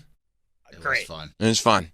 I love it. I love it. And by the way, he does do all the stuff that he says. He's amazing at controlling the room. He's amazing at remembering people's names, amazing conversationalist. Like, all that stuff is true. And everything that he says about being successful in other areas using this skill set, I believe that that's true as well. Yeah. You know what I mean? He's got a very sort of winner's mentality. Also, he's not claiming to do anything that he's not doing. No. Yeah, that's the beauty of it. You know, he's not saying that's why I'm not offended by it. Like, people who go like, no, I talk to the dead. Ghosts tell me. Right. I go like, get the fuck out of here. If he goes, What do you got against Miss Cleo? Call me now. Poor Miss Cleo. I watched that doc. Oh, yeah. She got the wool pulled over her eyes. But like, if you go, I'm going to make you think I'm reaching out to people, you're going to be amazed by that. John Edwards? No. John Edward goes, I'm literally talking to dead people right now. I go, you're not. No, you're not. Yeah. No, you aren't. That little kid who's like making sketches while he's like, tell me about your dead people. And he's making sketches and he's like, well, guess what? They're doing fine. I'm like, you don't know. They're not doing fine. They say hi. You know why they're doing fine? Because they don't have anything to worry about. They're worm food. You know what I mean? They're rotting. No, they say hi. No, they don't say hi. No, they. Oh, Sure. Yeah, sure. okay. Sure, Yeah, they do. tell him I said hi back. Yeah. Tell him I said, what's up? There was that thing, I've talked about this before, on Stern, where Artie Lang had a word with his dad. Right. A key word. And they wrote the word down, he put it in an envelope. And Howard was like, can somebody tell us what this word is? Talk to the father. Tell us what this word is. And nobody could do it. That's why it's like... But you know what? When Oz did Howard's show, did you ever see that? I didn't know. Yeah, I saw that. He did something similar where, who was the actress that died? I forget who it was. Hang on. Look it up for me. Yeah, give me 1 second. There's an actress that died, and she said a word to Howard. Oh, I kind of remember that. Right? Yeah, that was Oz. Valerie Harper. Valerie Harper died. She said a word to Howard, and Oz got it. It's Curly. Right. Oz got Curly. Wow. It's a great clip. Really good. And Howard, I believe, was not in the room. I think it was when he was, Oz and some of the guys were in the studio, and Howard was at his home studio. No shit. And Oz got the word, and Howard was like, what the fuck? And I don't think Howard wasn't there. Right. He was on the show. Yeah. Well, that's like Roland just said. He got him on Zoom. Right. So it's like... Yeah, you got me, man. It's fun. It is fun. It's fun. It's fun to think about. Yeah, it's fun. I enjoy it. Me I too. enjoy Oz. I'm really glad he did the show. I'm not mad about it. No, not at all. No, not at all. Should take a break. Yeah. We got Paul Verzi coming in. It'll be good to see Paul Verzi again. He's got a new podcast that he just launched, Paul's Best Podcast. He's putting a lot into it, like a lot of production value, a lot of great guests. Like I like seeing when people launch podcasts, really like putting thought and effort into it, not just being like, hey. Although I did see, remember when Greg Stone was in and he said he was going to start doing his podcast in a hotel room? I saw. He's doing it. I saw a clip. They're coming out. Yeah. So we should probably get Greg back in to talk about the Hotel Room podcast as well. But that's not today. Today, it's Paul Verzi. He'll be here after this. Y si tu man te quiere parar, dile que no, pone la ley, corre a la disco, yeah, porque tu mana. We will be right back with Sam Roberts Show. The Bonfire with Big J. Okerson and Robert Kelly. Okay, I'll take the ladder. Which is the ladder? The second one. Second one. Did you just tell him which the ladder is? Yeah. When someone says it, I just always agree. Someone goes, I choose the ladder, and then I just wait and watch what happens next. I go, oh, it was that one. I've done that. I'll choose the ladder. Mm-hmm. Now what? The Bonfire. Weeknights at 5 p.m. Eastern on Faction Talk or anytime on the SiriusXM app. Add some ghoulish grooves to your Monster Mash. With the ultimate Halloween party mix. This is Halloween. The Freaky 50. A spooky selection of songs to make you shudder and dance. Find the Freaky 50 along with many more Halloween specials in the SiriusXM app. Just search Halloween. This show is sponsored by BetterHelp. BetterHelp therapists have helped over 5 million people worldwide on their mental health journeys. That's millions of stories, millions of journeys, and behind everyone is a therapist who showed up, listened, and helped someone take a step forward. Moments in therapy like the right question, a safe space to cry, or a small win can change lives. This World Mental Health Day, BetterHelp is honoring those connections and the therapists who make them possible, while showing how easy it is to get guidance from a licensed therapist online. With BetterHelp, BetterHelp therapists work according to a strict code of conduct and are fully licensed in the U.S. This World Mental Health Day, we're celebrating the therapists who have helped millions of people take a step forward. If you're ready to find the right therapist for you, BetterHelp can help you start that journey. Our listeners get 10% off their first month at BetterHelp.com/Teft. That's BetterHelp.com/TEFT. Just hearing the word IRS can make people break out in a cold sweat. No one wants to deal with the IRS, and now you don't have to. The good news is Legal Tax Defense has been successfully negotiating with the IRS for more than 15 years. It doesn't matter how much you owe, whether it's $5,000 or $5 million. You deserve the best in the business on your side, and that is Legal Tax Defense. Even if you're working with someone else and just want a second opinion, there is no cost or obligation to call. They can prevent levies, liens, wage garnishments, even file back tax returns. And the best news about Legal Tax Defense is they won't take your case unless they know they will reduce or eliminate your tax debt. Call Legal Tax Defense right now for a free no-risk consultation. 800-278-1120. 800-278-1120. You have nothing to lose but everything to gain. 800-278-1120. Do you have a luxury watch you no longer wear or want? Why not sell it for cash you could use now? Worthy is a selling partner you can trust to get you the best value for brands like Rolex, Patek Philippe, Audemars Piguet, and more. With thousands of five-star reviews and features in publications like the New York Times and Forbes, Worthy has already helped 80,000 clients get the most for their watches, diamonds, and jewelry. With our secure online auction, Worthy will help you sell your luxury watch fast with zero risk. You're in complete control, and once your watch sells, payment is fast. If it doesn't sell, we return it to you for free, no strings attached. At Worthy, we succeed when you do, because we share the same goal, to maximize your earnings. Why settle for less when you can get more? And now, for a limited time, Worthy is cutting fees in half for SiriusXM listeners. Get 50% off your success fee when you go to worthy.com/50. That's worthy.com/50. That is the best moment in sports I have ever seen. The World Series is on SiriusXM. The Toronto Blue Jays. A Springer dinger. The LA Dodgers. Shohei Ohtani, 1 of 1. Before and after every game, MLB Network Radio's experts bring you closer to the action. George Springer. This team's worked so hard. Hear the hometown announcers on the SiriusXM app. Pre-game coverage of Game 5 of the World Series today at 5 Eastern on Channel 89. This show is sponsored by BetterHelp. BetterHelp therapists have helped over 5 million people worldwide with their mental health journeys. That's millions of stories and millions of journeys.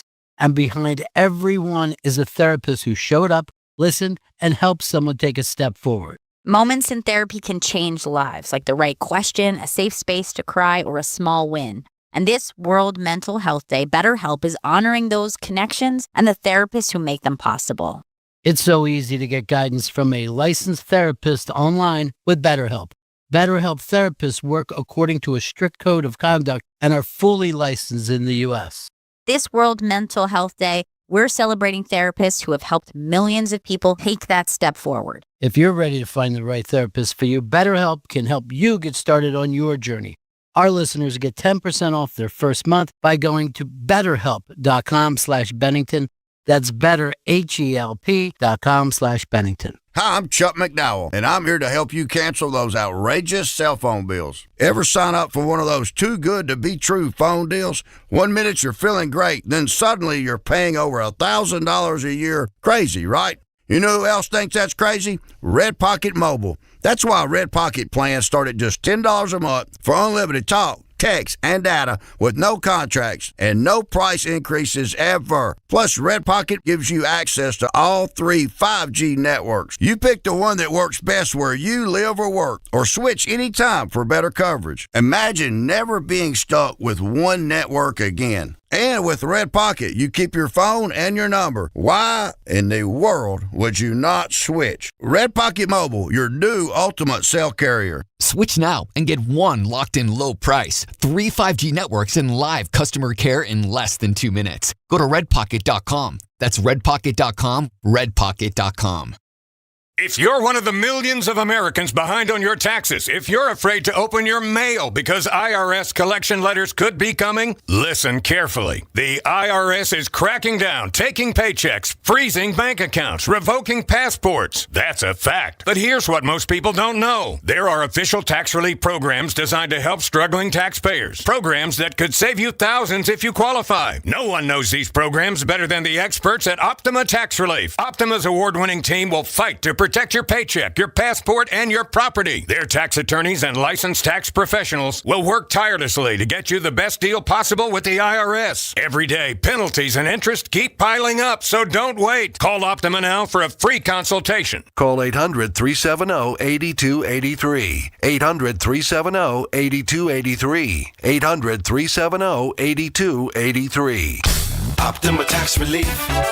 On any phone, then search for Bennington. It's that easy. Hands-free, pain-free. You'll wonder how you ever lived without it. It's perfect for your mind. A must for the entire office. Life itself goes quicker and easier. Best of all, Bennington works with your favorite phone. An amazing breakthrough show you'll listen to every day on the Sirius XM app. Hi, this is John Mayer. I started a channel called Life with John Mayer, and what it does is it plays music according to the time of day, not genre.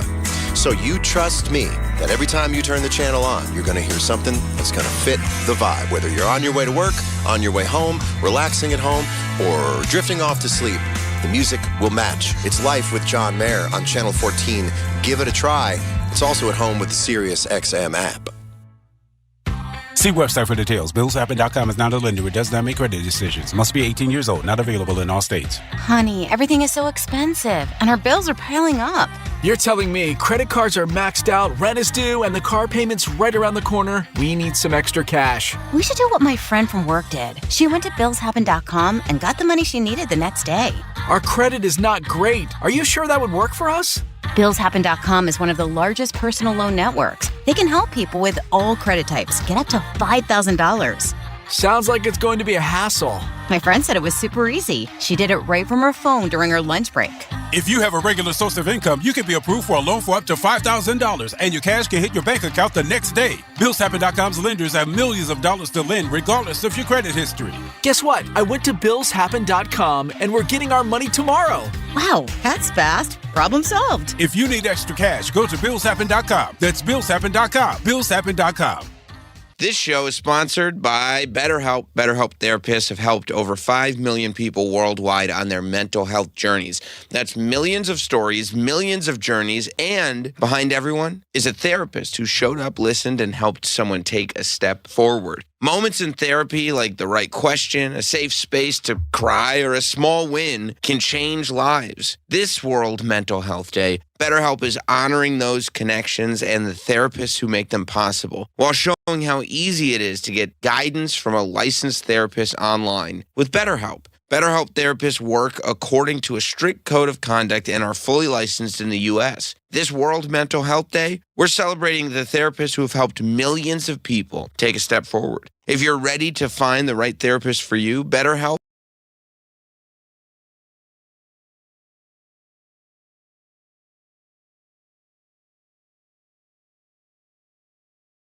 can help you start that journey. Our listeners get 10% off their first month at BetterHelp.com/Teft. That's BetterHelp.com/TEFT. At Skechers, comfort is a technology. That's right, it doesn't just happen. You don't just make a shoe and hope it comes out comfortable. It takes research, innovations, compounds, engineering, and so many of the boring things we don't really want to get into.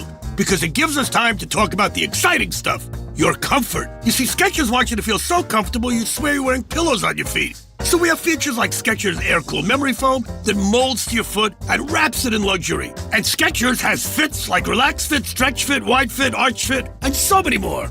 All comfort technologies that make the shoe feel like it was custom-made just for your foot. Plus, we have hands-free Skechers Slip-ins technology, and this, folks, is a game changer. This tech allows you to just step into your shoes and put them on. You don't have to bend down and struggle. You don't even have to touch them. That's ultimate convenience and comfort. So you see, comfort is a technology, and nobody, and I mean nobody, does comfort like Skechers. The Comfort Technology Company. Find yours at a Skechers store, Skechers.com, or wherever comfortable footwear is sold.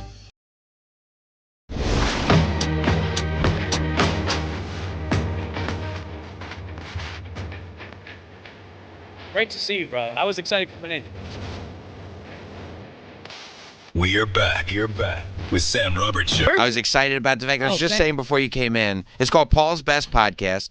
New episodes are out on Wednesdays. Yes. But I really like seeing people now that there are so many podcasts, now that, it's been done. Yeah. Seeing people who put work in, who come up with a theme, who work hard to get good guests, who really have a good studio, good production value, like the whole thing, and you're doing it right, man. No, I appreciate that, man. I really appreciate that, because that's what the idea was. Like, I did Verzi Effect forever, but it was the old model. A lot of times I did it from home. A lot of times I didn't do it on the same day. All Things Comedy was great and everything, but I was like, let's get this thing right. Like, let's get a studio. Yes. I don't want, and I want it to be specific. Mm-hmm. And I'm not here to shit on anybody or anybody's podcast, but everybody's all these comedians, everybody's talking tariffs and politics and Trump and who's going to be the Democratic candidate. It's like, I don't want to do that. And I don't want to, and all these comics, a lot of comics having beef with each other. It's turned into this thing where I'm like, no, why don't I just get somebody that's awesome? And we'll talk about the best of what that person knows. Right. And it could be anything. We could be sitting with somebody that you think it's going to go this way. Right. If I have Sam Roberts on and you're like, oh, Paul's going to talk about the best wrestlers with Sam. Yeah, sure. But what if we didn't? Yeah, right. What if we talked about best spots in Westchester? What if we talked about there's a lot of them. Best arguments with our wives? Yeah. Right? Right. And so people don't know when they tune in. They might. They have an idea, maybe. Maybe have an idea, but then they're like, go in a different direction. Dude, we could do cartoon character. We could do bubble. But what's your best bubble gum? That would be nuts. But you know what I'm saying? But like that's what the show is. So like Pete Davidson was the first guest. Today is the fourth guest, which is John Feidelberg from Barstool, who's great. Oh, that's great. But it was Pete was first. Pete Davidson. Then it was Dan Soder. Then it was Mark Norman. Now I have John Feidelberg. But, Killers, by the way. So Killers. Yeah. So Pete and I did best TV episodes of all time. Of TV series. So Pete talked a lot about. Are you talking episode specific? Like meaning like what, or what's your favorite TV show? So it was kind of both, but we kind of wanted to get specific. It was kind of episodes of. I love it. So he did He did a lot of Everyone Loves Raymond, and he did a lot of Sopranos, which is so different. 100%. But like talking about certain episodes, like for me. Season 4, episode 1 of Yellowstone was one of the greatest episodes of television I've ever seen in history. Right. So like where my hand is over my mouth for 45 minutes because I can't believe the shit that happened. So we wanted to do that. Me and Dan Soder talked about our favorite live sporting events we ever went to from a kid till now. So that's what the show is. So you don't know. I also have Super Bowl champion coming on. I have I got the Watch King coming on in a couple of weeks. So he talks about the best ways to negotiate buying like a Rolex. And that's great because you can also use that. Dude, whatever you're negotiating. Dude, he just came in and he was just like, yeah, you come in and you tell me what you ask me, what you think it's worth, I send you out. He goes, you need to come in with a number. Right. So he goes, because I know you're not ready and I don't want to do that to you and I know you don't know what you're doing. So I'm going to send you out. You're going to figure it out and come back. And I'm like, that's what people want to hear. So 100%. It's different. It's not just the same comedy bubble. Right. It's going to be, you're going to see. And it's that relatable conversation that we all love. Like we were talking about earlier today, like just fun conversations. Like some conversations, just like I'm having a good time in this conversation. I like discussing or listening to funny people discuss best TV episodes. I'm interested in hearing this negotiation thing because I think, in most people's lives, they find themselves in some kind of a negotiation for something. Yep. And there are only a few people that are really trained to know what those negotiation techniques really are. Exactly, because people get taken advantage of. Yeah. People don't know Rolexes. People think it's cool. They like the flash. They don't know what they're doing. No. You know what I mean? But imagine if I had Adam Sandler on and we literally did best cartoon characters of all time, and we talked about that for 45 minutes. It'd be great. So because people think, oh, is Adam Sandler going to talk about movies? Right. Is he going to talk about his movies? Oh no, they talked about Bugs Bunny for 50 minutes. Right. Like that's kind of what the show is. So I love people- that. Yeah. I think so. I'm having a lot of fun with it. I tell the guests, I'm like, dude, we're going to shoot the shit for 10 minutes, and then we're going into this. What we're here to do. Yeah. We're here to determine the best something. Dude, I got to get you on, and all you got to do is you just figure out the best you want to talk, and I'll talk. I got a lot of And opinions. here's the deal. I'll talk. I love lists too. I love lists. I love tournaments. Oh, you're a list guy? Lists and tournaments. I love really crafted because when you start breaking down what's the best, like we're right in the middle. And when I say in the middle, we've literally been working on this for what's it been, 3 months? Yeah. For the last 3 months on the show, because 3 months ago, Troy said Flagpole Sitta by Harvey Danger might be the best alt-rock one-hit wonder of the 1990s. Is the best. You said is. I said that's an insane statement to make. Okay. So we started the discussion at that point. We then brought it. This is what we've come up with. I'm not kidding. This is our bracketology. Got an NCAA bracket. I said the only way to do this fairly, right? Well, you're a psychopath. There's something wrong with you to do that. Yeah. I said, here's what we have to do. And we have to get a lot of people involved. We have to get callers involved. We have to get guests involved. We have to get everybody. I said, we're going to come up with a list of the quintessential 64. Okay? The 90s alt rock of the 90s. Oh, this is not even like just one hit wonders of music. This is rock. Wow. 1990s. That's nuts. I said we need to come up with 64. And it got so the conversation got so big, like the people that were just randomly listening and then hitting me up. I told one day Colin Quinn just hits me up he's furious. Because of the people. I said, okay, then come on. We come up with our list. We did a draft special. Where we drafted the songs into 4 quadrants. Oh, my God. That's why you got the 4 quadrants here. That's so great. And then now we're in the process of going through the quadrants to come up with our Elite 8, our Final 4. That's incredible. You know what would be amazing? If one of those band members like called you guys. And said, this is and bullshit. was like, hey, dude, gone. how are we not in the top? Listen, it might have been a one hit. How are we not in the Elite 8? Right. Yeah. And there's been a lot of they're probably reaching out. I'm sure they're going to hear in some way, shape, or form. This thing has taken on, and that's what I'm saying about this podcast. So it's so great because these conversations take on a life of their own. Yes. A couple weeks ago, a video just gets sent to us. Chris Cuomo was doing his news show, and at the end of the Chris Cuomo news program, he opens up the phones, and somebody called up, out of the blue. Yeah. We just got the video. And said, hey, Chris, just wanted to discuss a couple things. The conflict in the Middle East is going crazy, blah, blah, blah. But also, I wanted to know, could you please tell Sam Roberts and Troy Kwan that the Butthole Surfers are not a one-hit wonder? No. And it's just on News Nation. What? Yeah. Dude. I mean, that's when you know you're doing something right. Right. That's when you know. But it's also like that. It's a fun conversation. Dude, me and Bobby Kelly on Bone to Pick screamed at each other because I said oatmeal cookies can fucking go against any cookie. A good oatmeal. A good oatmeal. Oof. Okay, listen, I know. I know. Dude, a good cinnamon oatmeal, a good oatmeal cookie. I'm talking soft in the middle. Uh-huh. I'm talking a good oatmeal. And he just did the traditional chocolate chip. I get it. Chocolate chip is probably a better closer after a meal. I get it. Yeah. Okay, I'm Sicilian, dude. I know. I mean, you got chocolate chip, you got black and white, you got rainbow, s'mores. Rainbow, s'mores. Now we're getting childish. Snickerdoodle. Wow, it's delicious. A s'mores cookie? S'mores cookie, of course. I'm not 100% sure what he's talking about. A s'more is not a cookie. I know, but they can make it into a cookie. No, it's just chocolate. No, it's got to be a classic cookie. Well, that wasn't specified. His wife is a dessert chef, so he's not really in the conversation. No. Listen, I'm not gonna shit on a s'mores cookie. And listen, but I'm just saying, he's a little more highfalutin than the rest of us, is what I'm saying. I'm just saying, and you know what's funny? I was with somebody, and I go get that cookie. And it was an oatmeal like this. I go get the cookie. First of all, just the way your command over the English language, I find so entertaining. Let me tell you something.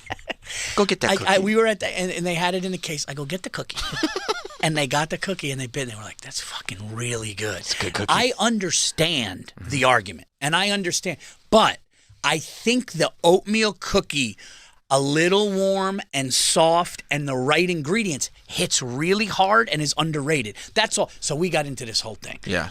But you're right. It made for, dude, the comments that came in. Of course. And listen, it was like 70-30 chocolate chip versus but the comments that came in, the way people went, it got like visceral, then it got happy.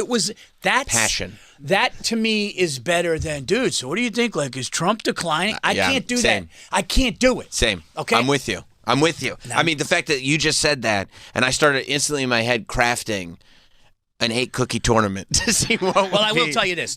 For me right now, my a top-notch fresh rainbow I'm with you. Is a game changer. And I find it so odd that the rainbow cookie in some circles is a controversial cookie in the sense that people will be like people will say rainbow cookies suck.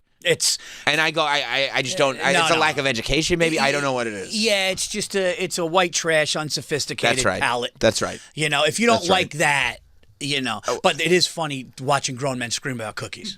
It's great. Dude, I mean, we were like, talking about ingredients. It's fucking savory after, you know? But a cookie, this is why, can I say something? This is why I like you. Tell me. This is why I like you. This is why I fucking come here. Right. Okay? Right. It's because I know when I talk about this, you get it. Yeah. You can't get that always. No. Now, here's what I was thinking about on the train. I was like, oh my God, this is a perfect dude to talk to about this. Okay.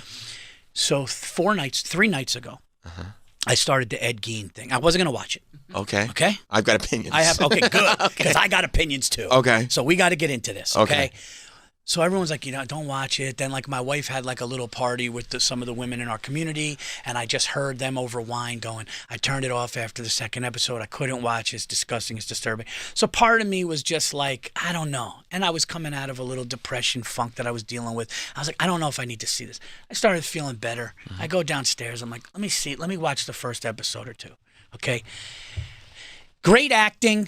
Yep. Great acting. Yes. I got to say that. Like that off the top is like the great acting, and what's her name, Lauren Metcalf. She's like, and Charlie Hunnam. Dude, Charlie Hunnam is like, great. He's absolutely killing it. He put the work in. He definitely put the work in, and he's probably had to have some fucking therapy after doing that. Okay, but here's the thing. Right.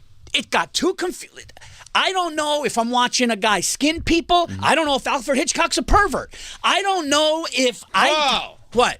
From your mouth to God's ears. Yeah, is Alfred Hitchcock a pervert? Is the guy from Psycho gay? I don't know. Right. And then all of a sudden it goes back to this, and then people are like, I ranted about this, and people are like, Paul, at the end it all comes together. Fine, but the way they're making this, the way they listen, I have like half of an episode to go. So he's in like the mental institute. It's done for me. And I'm going, they could have made this a little more fucking simple. Yes. And I got to be honest, it was the first time though that I'm watching something. When his girlfriend was like, why don't you just have sex with the dead body while I'm gone? Dude, that was the first time that I was, by the way, spoiler alert, that was the first time where as a grown man, I actually just had to turn. Like I just started scrolling, dude. I'm not joking. When he I gotta get on TikTok or something. This is not good. I really did. Like when he pulled the panties down off the dead body and like moved, I was like, this is, and like pulls his pants down. That had to, even Charlie Hunnam, that had to fuck him up. Has to fuck him up. Right? Because he really was in it. Like he was in that role. Yeah. And I will say that about the show. Charlie Hunnam's great, but Charlie Hunnam's great in general. I love Sons of Anarchy. Like, he's a great actor. He's a great actor. He's a great actor. He's such a good actor that I felt for him when he found out that he was schizophrenic and like started to cry. Right. It was like, there's a pill that's going to help you. Right. And he actually had like gratitude. That was when I was like, holy shit, like this dude is actually making me, I watched what he did. Yes. And you knew he was fucked up. One of my favorite parts was when he just showed up to the house and all the cops are there. Yeah. And he's like, what's going on here? It's like, I don't know, dude. You got bodies all over the place. I mean, what do you think? We found the shoebox of labias. The guy's mother was strung up and like, just totally, her body was cut in half, dismembered. Oh, hi, and boys. He just goes, that was unnecessary when the guy punched him. Like, the son punched him in the face. He goes, boy, that's not fair. So, listen, from Because I love all the serial killer stuff. Obviously, you know I love horror movies, like all of it. It's great. Yep.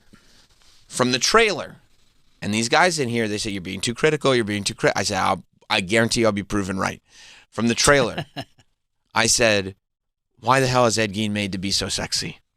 He's not a sexy man. In real life, he was not a sexy man. This Charlie Hunnam's got a great body on him. Even with a lazy eye, he's got that handsome face. I go, this is not Ed Gein. You're sexualizing Ed Gein. So from the trailer, I was like, okay, hopefully I can get past that. Great point. Hopefully I can get past that. I was out after that Psycho episode. I hated the same thing. I'm like, what do I care about? I'll watch a show about Hitchcock. I find Hitchcock interesting. Yeah. But I'm not watching a show about Hitchcock. No. I'm watching a show about Ed Gein. And then you tell me that Tony Perkins, like, well, you see, the same way Ed Gein was dealing with his monster, Tony Perkins was dealing with his monster. And I'm like, being a closeted homosexual and having sex with dead people is not the same monster. No, and like this guy's getting blown in a movie theater, and then Ed Gein's wearing his like mother's friend's face or whatever it is. Yeah. It's like, that's not. It's not the same. And they're showing Ed Gein do the scene from Psycho. Ed Gein didn't do the scene from Psycho. Right. He never did that. I know. And so then I come in here and I'm complaining about it. And Travis, who sounds like Ed Gein, is like, you just have to give it a little time. Which, by the way, that's not what Ed Gein sounded like. It all comes together like a puzzle. That's right. I didn't say that. You see? But that's not what the dude sounded like either. Ed Gein's voice didn't sound like that. Yeah, so they... Right? And then you keep going. Yep. And finally, and it's tough for Travis to do this, he finally had to come forward and go, okay, you might have been right. This might be a ridiculous show. Yeah. Bro, and I can't, and I mean, the people who are like, it all comes together in the end, it's not true. None of it's true. None of it happened. There's so much fiction in that show. It's bullshit. That's what I don't like, where they're like, oh, the real Ed Gein didn't kill as many people. He didn't kill as many people. He might have. He might not have. Yeah. The girlfriend relationship was completely fictionalized. None of that stuff happened. That girl didn't exist? There was a girl that existed that at one point said she was his girlfriend, but then later said, I was lying about that. We just kind of knew each other. Okay, because she wanted a little bit of notoriety. Right. And by the way, not a looker. Bad bet, not a looker, this girl in real life. And what I didn't like is when they went roller skating and she started saying how she loved dead bodies. It's just none of that happened. And she happens to be with Ed Gein saying that, not knowing. Right. That's the girl in real life. She's nuts. Yeah, she looks. None of it happened. Yeah, that's not how they arrested him. He didn't like show up at the house and all the cops were, that never happened. That didn't happen. There's a scene at the end, without spoilers, that makes people think of the show Mindhunter. Okay. That scene never happened. See, none of it happened. And I don't. Paul. He didn't have a relationship with the hardware store owner.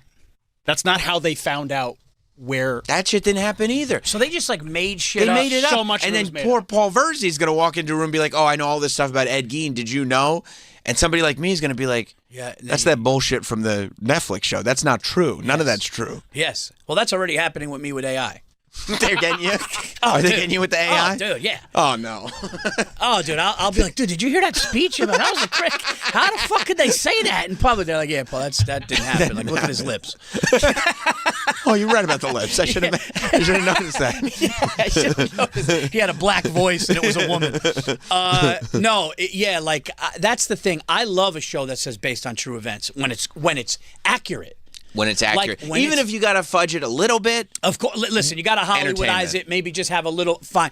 But like when you're watching something about a serial killer that did exist, because I watched the Dahmer thing, and I also heard that the neighbor wasn't that close. But the neighbor was in another bit, like, that's true, but the stuff they made up in the Dahmers is minimal compared to what they do with Ed Gein. And it made me crazy too, because they go like this. They go, the story that Texas Chainsaw Massacre, Silence of the Lambs, and Psycho is all based on is a story that you don't know. And I go, oh, great. And then you watch the show, and I go, you still don't know it. You still don't know it. You made it up. Yeah, listen, that actually is like somebody needs... Isn't Netflix... Here's my thing. Isn't there a responsibility of when you're doing a true story thing? Like, I don't know. I think you could just say it. No, because you could say based based on a and true then once you story. say based, or like some of the events are true, but or dramatized or exaggerate, then you could go up. I don't like that shit. No. I like, that's 'Cause it why. feels like a trick. It feels like a trick, dude. And like somebody like Ed Gein that really did all of those horrible things and like was the original monster should be accurate. It's interesting enough. It's interesting enough for just what he did. Yeah. Even if he killed 2 people but dug up 10 bodies Right. and did the skin thing. You could make that. I don't need, they like dedicated an episode to the hardwood store. That relationship The hardware didn't store. happen. The hardware store woman, like He killed her. That happened. Right, but they didn't go out and have wine. No. He lost his virginity to her. Absolutely not. And she was awesome. I would have stayed with her. Yeah. Also, she was in real life. She was like a husky woman that reminded him of his husky mom. And so he just wanted, he killed her and, wanted to skin her. No, they didn't find a gift of panties with Eddie on it. That's not a thing. No. None of They that's found real. a receipt with his name on it, right? Yeah, they found, because he had gone into, somebody caught him. He had gone into the hardware store the day before saying, tomorrow I'm going to come back and get a gallon of antifreeze. So they found a receipt. She was missing, and they found a receipt that said a gallon of antifreeze on it. And the dude goes, that's what Eddie Gein was asking for. And so they went to his house, and they found her body. That's not sexy. Yeah. But it's not sexy. But they still could have. They could have made it. They could have done something with that. That's fine. You know? And plus, does Ed Gein's story have to be sexy? You made a good point. Like, I mean, the Why's it guy, gotta be sexy? he's like a handsome. He's a heartthrob. And I got to be honest. Can I tell you, this is how much of a guinea I am? Mm-hmm. I'm like, dude, his outfits are awesome. This guy could, Yeah, he for the could dress. dude, the He guy's could got dress. nice flannels on. Yeah. He goes out to the ice cream shop. He's got like a nice Yeah. little button-up sweater. Yeah, I'm like, this guy's got his shit together. He's pretty sharp, Washes this guy. his hands. He's clean. Yeah, I go, you know what? Aside from the eating soup out of the skull, Yeah, I was he's just actually quite a I was catch. just gonna say, it's like he's a polite. He did eat soup out of a skull. That is true. Out of a okay. He did do that. He Okay. did have a soup bowl made out of a And skull. he did dig up bodies. He dug up a lot of bodies prolifically. And listen, there are they definitely know he killed 2 people. There are women that went missing in the area that everybody just assumes that he probably did, but they never got real evidence of that. But they couldn't because he was so schizophrenic that he didn't know what the hell he was doing. And he's assumed to have killed those 2 hunters that he kills in the show. Right. But that's Well, I think if Ed Gein is on the list, here are our suspects. I think if Ed Gein is on the list and it's in his neighborhood, I'd kind of lean that he did it. Yeah, there's a chance Ed Gein did it. You know what? If there's a chance, it's probably more than a chance. I love when the sheriff is like, "Did you kill so and so?" He goes, "I wouldn't swear to it." It's like, all right, Ed, you did it. You did it, though. All right. Okay. What's up with this this singer that could be a serial killer? What's Who's up? who's the country star? It was on Segura talked about. It's not Morgan Wallen, is it? Oh, Garth Brooks. You think it's true? I Not Garth. No, yeah, but like all of a sudden, like all of the places he goes, they found a comedian rapist like that, right?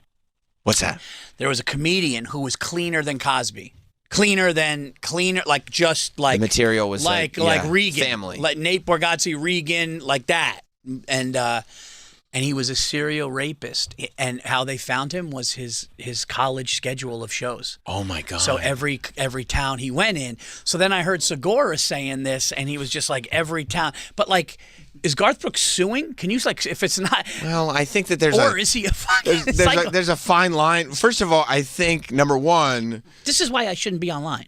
No, because I think Tom Segura would be able to say, I was joking. Right. It's just a joke that's gone very far, and you can't really tell if he's But joking. then after he did, other things came. What do you mean? Like after Segura talked about it, other people started digging up shit. I mean, you can't Like, it just- there was a period of time where Garth Brooks couldn't post without people just commenting where are the bodies, where are the bodies. Yeah, I think to my knowledge. So and also, I think that the risk is that if Garth Brooks were to sue Tom Segura for calling him a serial killer, then more people would think Garth was a serial killer. And here's my problem. Right. I'm going to be at a Halloween party in 2 days, and I'm going to go, dude, I can't believe Garth Brooks is a serial killer. Like that's why I shouldn't be scrolling, and that's why the Ed Gein thing should be more accurate. Who's this country guy? I mean, Garth Brooks is maybe the most successful country artist of all time. Who's this like multi-platinum? Who's this So I think it goes back to I believe that Tom was watching the Garth Brooks documentary. Yeah. And there was a way that Garth spoke with his eyes and the way that he smiled that was almost mimicking humanity. Okay, yeah. Right, yes, that's what it was. There's the tour announcement video. Mike, see if you can find Garth Brooks' 2018 tour announcement video.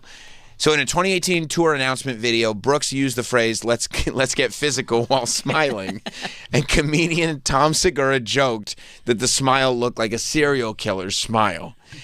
And sometimes, especially in that era of Tom Segura, it was like the jokes would start to come and they would just build and build and build into a whole universe. Fans of Segura, and this was like height of Segura's podcast being like full, like his audience was so large and locked in that they'd be asking about jeans and tight pants and you'd be like, I don't know what's going on because they had their own language, you know?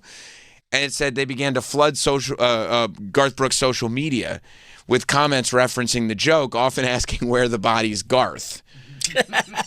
The joke evolved. This is where you're at.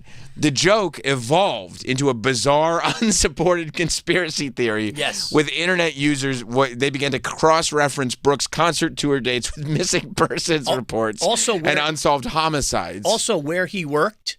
This is like forget Segura. Mm-hmm. Forget Segura. Like, take Segura's joke out of it. Then it grew such a life that people were like, oh, he worked at a boot shop.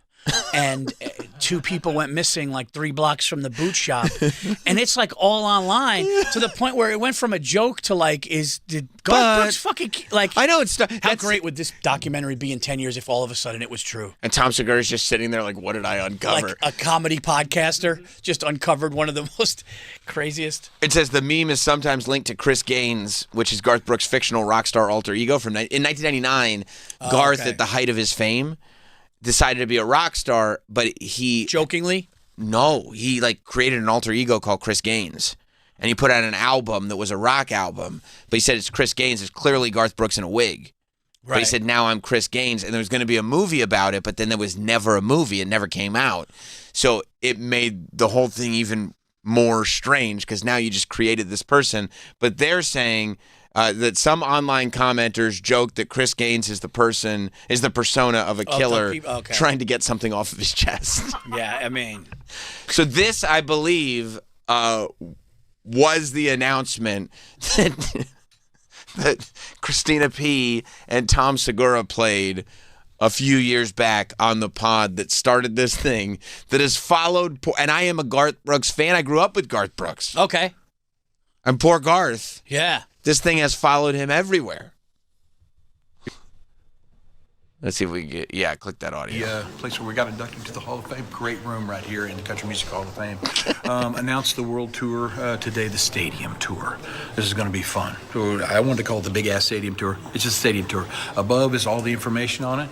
But what we talked about today is we're going to introduce 5 cities before Christmas to go on sale because on Inside Studio G, you guys asked for a longer planning date so you can plan to be at as many of these as you can. Here it comes. The first 2 cities. St. Louis is where we're kicking it off of. Man, you talk about a love fest last time we were there. Phoenix, specifically Glendale, Arizona, where the Cardinals play. There at State Farm Stadium as well. So those are the first 2. The other 3 will be announced here shortly. And again, they'll all be on sale before Christmas. And remember, this is all about game day. Every show is going to be game day or Garth day, however you want to look at it. Come dressed in your full colors, support your team. Let's go have some fun. And let's get physical playing music. I like that thought. I like that. I like that. I like that. I mean, there's just something about people that are just, he's not a good, let's be honest, he's not a great promo guy. He's not a great promo guy. Yeah. And I think that there's something in animation called the uncanny valley, where the animation gets too close to reality, but it's still not reality, where your brain, you get afraid of it. You know what I mean? Where it's like, this is...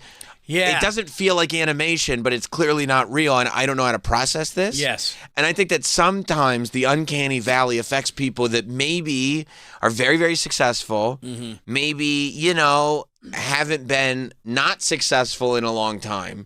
And so when it comes time for them to act like look at that freeze frame. You know what? When it comes time for them to act like people, like you and I watch this going, that's not how people act. You know what this reminds me of, honestly, and this was the big knock on him, was A-Rod. Alex Rodriguez is the big thing with him was when he would do, that's why all the Yankee fans really didn't embrace him.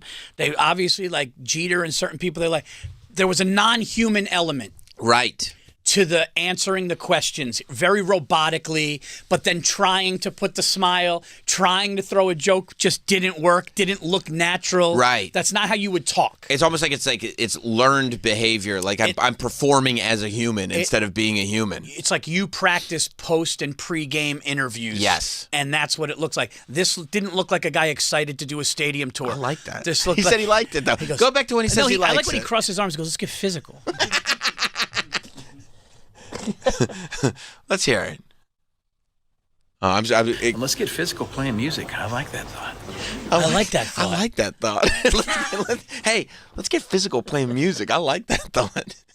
Yeah, so this thing, I mean, became a monster for Segura. But yeah, I mean, but I love that it's still so much, there's so much stuff out there. Like Tom started dressing up as Garth, asking where the bodies are. It's all over the place. All over the place to the point where you just kind of see it in passing and you go, who's this country star that's a serial killer? Because you didn't grow up with, you don't know anything about country music. Listen, I obviously heard Garth Brooks' name. But you heard it in connection with being a serial killer. I knew who Garth Brooks was because I remember he hosted SNL, but when it was the Segura thing made me go, okay, this is probably a joke. But then, like, maybe a year later, somebody was like, hey, remember that store he worked in? 2 people around the corner guy. And I was like, is there? Right, like, is there something to it? Right. And I'm not into country music. And I also love a good conspiracy. You love that. Well, it's fun. I mean, imagine. So and you plus, look at the smile and the arms crossed. It's like, dude, if you I would say no, but if you tell me yes, I go, yeah, maybe. You know what I'm saying? If you told me that face I'm looking at right now, he doesn't have the dark evil eyes, because usually you could eyes when they're dark. If he had dark eyes, I'd be like, he did it. He did it, especially with that look. But I like the thought. I like that thought. That look right there. If you told me that he was a psychopath, oh yeah, you'd have to look at that. Let's get physical making music. I like that thought. I like that thought. That's like a what? What? I just picture him standing over her while she's screaming. Right. And he's like, I like that thought. I like that thought. Let's get physical making music. I like. What do you mean? Let's get physical making music. What do you? Yeah, what is physical? What are you talking about, let's bro? Enjoy the music. Right. And just so you know, it's gonna be game day. What does that mean? What do you mean game day? Or Garth Day, however you want to. I don't know which way. That you know what we do on Garth Day, don't you? No, I don't think so. I don't want to do Garth Day. You ready for Garth Day? No, I didn't agree to Garth Day. I'm not. I don't think I'm ready for Garth Day. How about this conspiracy, dude? Because this one I started to, and you know when you go through the algorithm, right? You know when you watch something for like 19 seconds or more, the next thing is that.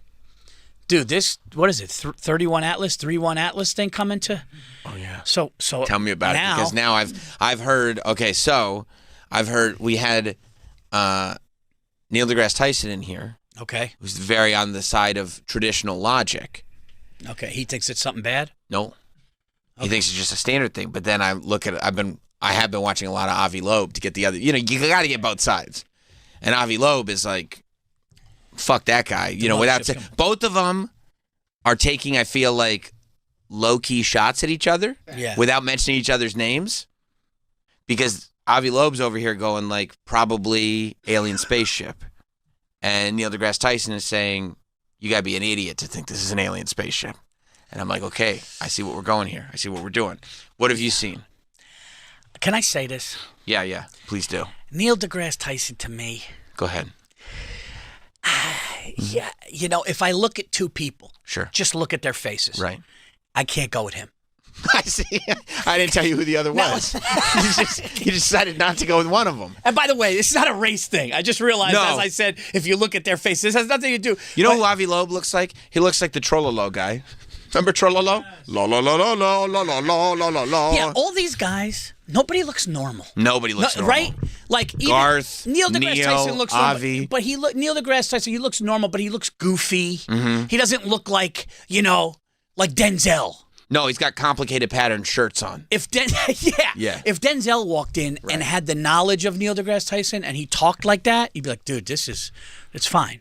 You trust Denzel. I would trust Denzel. Yeah, I get and that. this guy looks like a guy who goes, that's the mothership. We're all. Because you know what? When Denzel yells at paparazzi and tells them what they're doing wrong, there is a certain authority that he carries. So you're like, I'm on Denzel's side. And they don't really, they don't even, like, they yell at him differently. Right. They're not like, hey, they're just kind of like.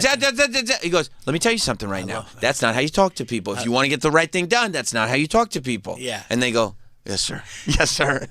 Did you know his real name is Denzel? You heard that, right? No. Yeah, his real name is like his birth name is Denzel, but everybody has been saying Denzel. But his real name, the correct way to pronounce his name is Denzel. Denzel. But like he has a little Frank Lucas for real in him. Definitely. Right? Definitely. I wouldn't fuck with him. He has a little, like when he got mad at that paparazzi and he was like, well, you could tell he wanted to really smack him. Right. And this whole space here, I'm in charge. Yes. I'm in charge of this Yes. space. And you're like, yeah. Now, we don't have a scientist like that. They're not built like that. No, they're not. They're not. And you know what? That's probably why. They're just not. If they were built like that, they wouldn't be the scientists. Right. Neil deGrasse Tyson is probably as close as you're going to get to that because he was a wrestler. And he's big. He's a big guy, and he was a wrestler. Right. He probably, I would say Neil deGrasse Tyson lost his virginity in his 20s. Wow. You think so? I could see it. Unless he was like part of like a nerd club and they had fun one night. I don't know. Right. But he doesn't seem like a guy that was crushing it early in life. I can't imagine. He was probably crushing tests. Yeah, he's probably really good on tests. He was really good on tests. He was probably an honor student. Yeah, but there's a trade-off. But this guy, too. Avi Loeb. Virginity late. Late virginity guy. Yeah. Because there is a oh shit. No, Neil. Oh, I stand corrected. Neil was a motherfucker back then. Oh my God, Neil deGrasse Tyson. I apologize. Dude, that guy was fingering in 7th grade. Yeah, that's right. That's 100% right. I take that back. We just looked at a picture of Neil deGrasse Tyson in a singlet. Yeah. In high school or whatever. You know what? I'm thinking of frumpy Neil deGrasse now, and I put that on him. I take it back. Listen, sometimes I take it back. That man. He's like Mike Tyson, he goes, I wear this complicated shirt to keep me from killing y'all. He was crushing tests and puss. And puss. Okay. And puss as well. Oh, God, is he smoking? Oh, my. Look at this dude. Oh, my God. I mean, this looks like what Ryan Murphy would cast as Neil deGrasse Tyson. Dude, I couldn't have been more wrong. Yeah, you were off on that one. Dude, look at him. I was with you, too. You were off on that one. I thought he was probably like... How dare you? Yeah, you were off on that. All right, maybe it with is the a sideburns and everything. You know what? Maybe it is a comet. We're fine. Now you trust him. So you've been seeing, you've been looking at this in the algo. Everybody, just saying like that. There are certain gases that are being like coming out of this thing that aren't normal for a comet. That there are metals. They're finding metals. Its path is changing. Right? You keep hearing like, oh, dude, this thing is going diagonal, left, right, up, down. It's going like 100. There's a tail on it. They say there's a tail on it. It's going like 167,000 miles per hour, moving in different directions. They're noticing lights. Yeah. And they're like, this is the mothership the size of Manhattan, and it's going to have little ones. And I'm just going like, how is everybody just, and then people are like, oh, it's a false flag. That's what they're doing. They want to do it. But then I'm like, wait a minute. Is the government shut down while this thing is coming? The government's shut down right now. Government's shut down right now. There's no air traffic controllers. And this thing is flying to we need the government at the moment. I'm kind of like, what's going on? But then again, like maybe it is not, because this has happened where things are going on. But what if it's a fake alien invasion to distract from Epstein? Did you ever consider that? No, but now I will. Okay, good. You know what, Roberts? There's credibility to that. I'll buy it. I will say these are the wildest times as far as what's out there, and it's all internet. It's all internet everything is looked at with the same level of reliability.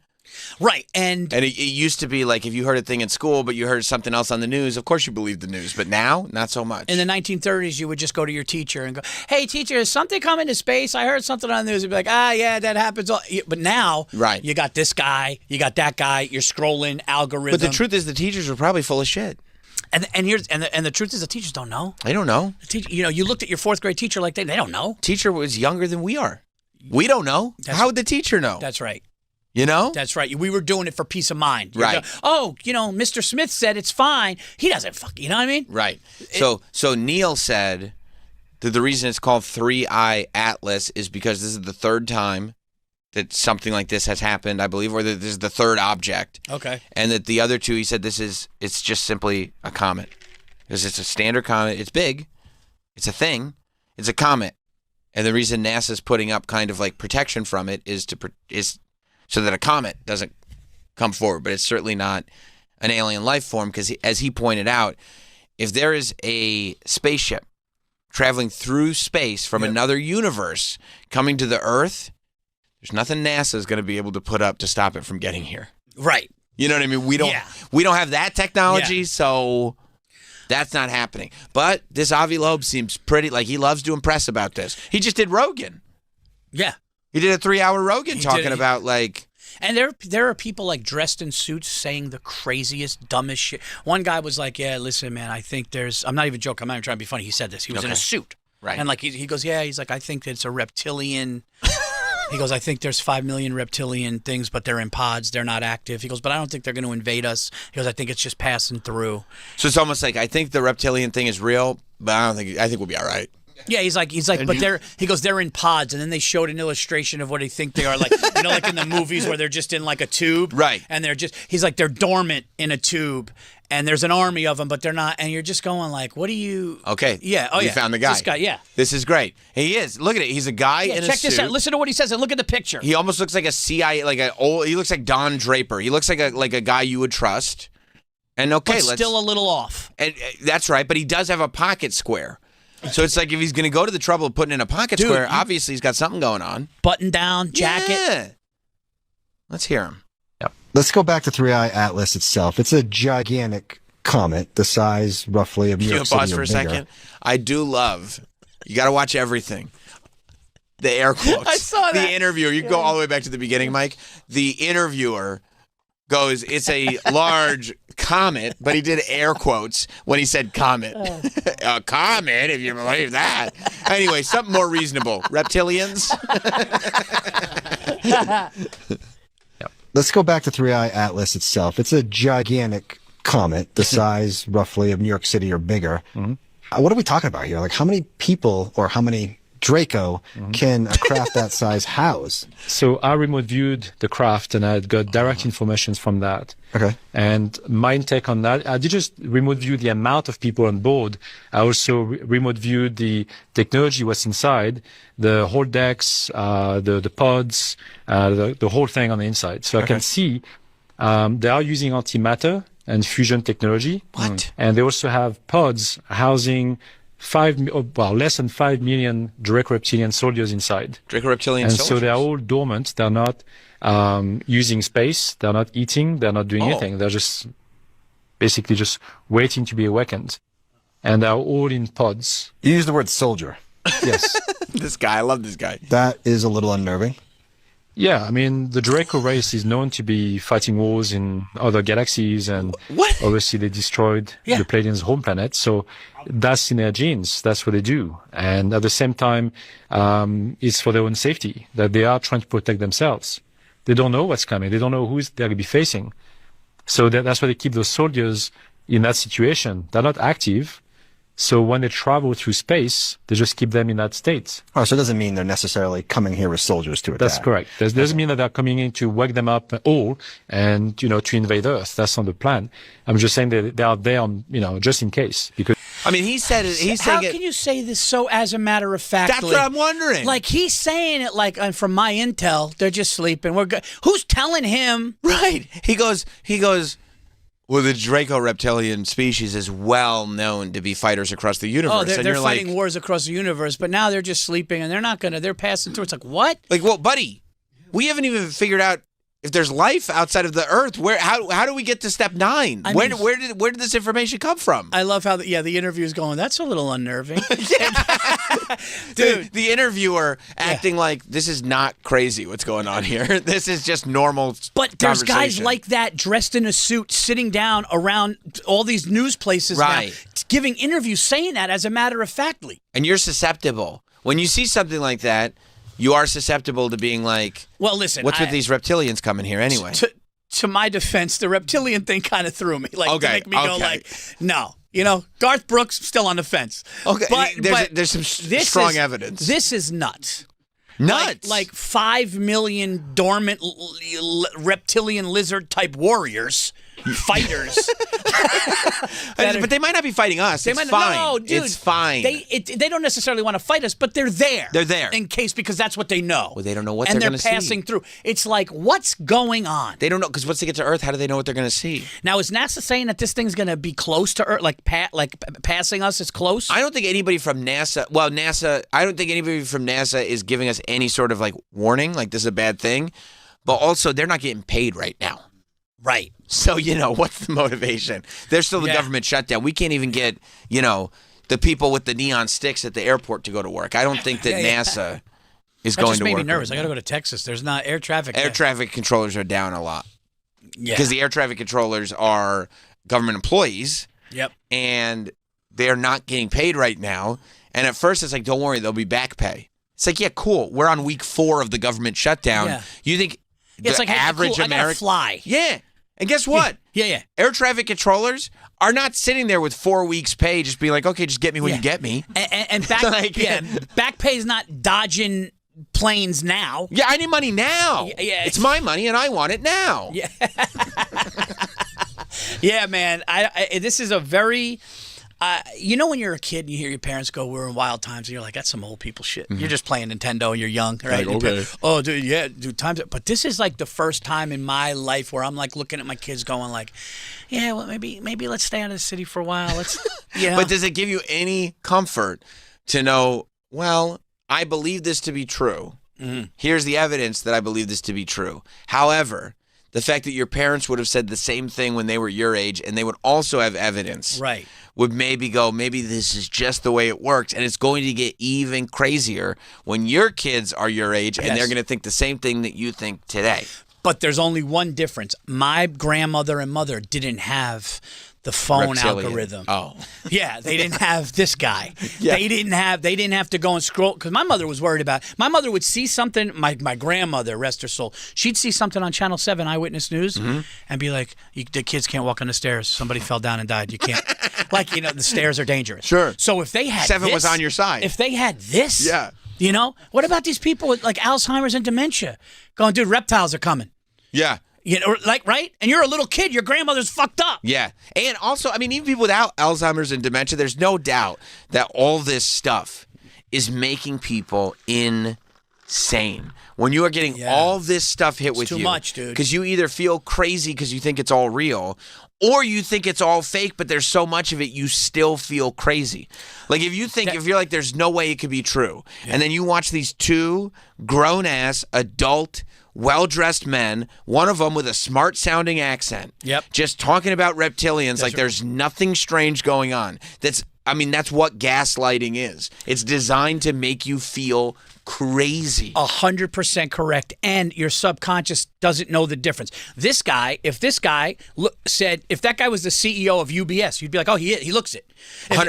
I give him the job right now. If this guy was the head of the top of one of the biggest Fortune 500 companies, you'd be like, yeah. But he'd come in for the job as CEO, and somebody would go, should we Google him? I go, no. Right. Look at him. No reason you guys think he's full of shit? No, look at him. He's buttoned up. He's good. How about that accent on him? He knows some stuff. But he comes in. Dude, if that guy was dressed in a flannel and he was talking reptilians, you'd be like, lock him up. That's right. Right? Yes. But even look, dude, I just watched Ed Gein have sex with a dead body. Right. I didn't want to see it. It's in my subconscious, right? It's in there now. There's no, because truth be told, I found out recently that I have some childhood trauma. Okay. Wow. And I'm going to be doing the EMDR. Is it the what is that? Can you look up ayahuasca? No. The what's the fuck? Is it EMDR therapy or? Yeah, but so a lot of people told me about this. Yeah, EMDR. Yes. Eye movement. Yeah. So basically, desensitization they just had somebody on the Breakfast Club talking about it. Giannis Pappas talked about it on Rogan. So what they do is, I started to realize that my nervous system would overreact when certain things would trigger me. And the reason that happens is because I had childhood trauma. Not to get heavy, but I'm just talking about the subconscious thing of like when you see something. Did you lock it away? You didn't know? So yes.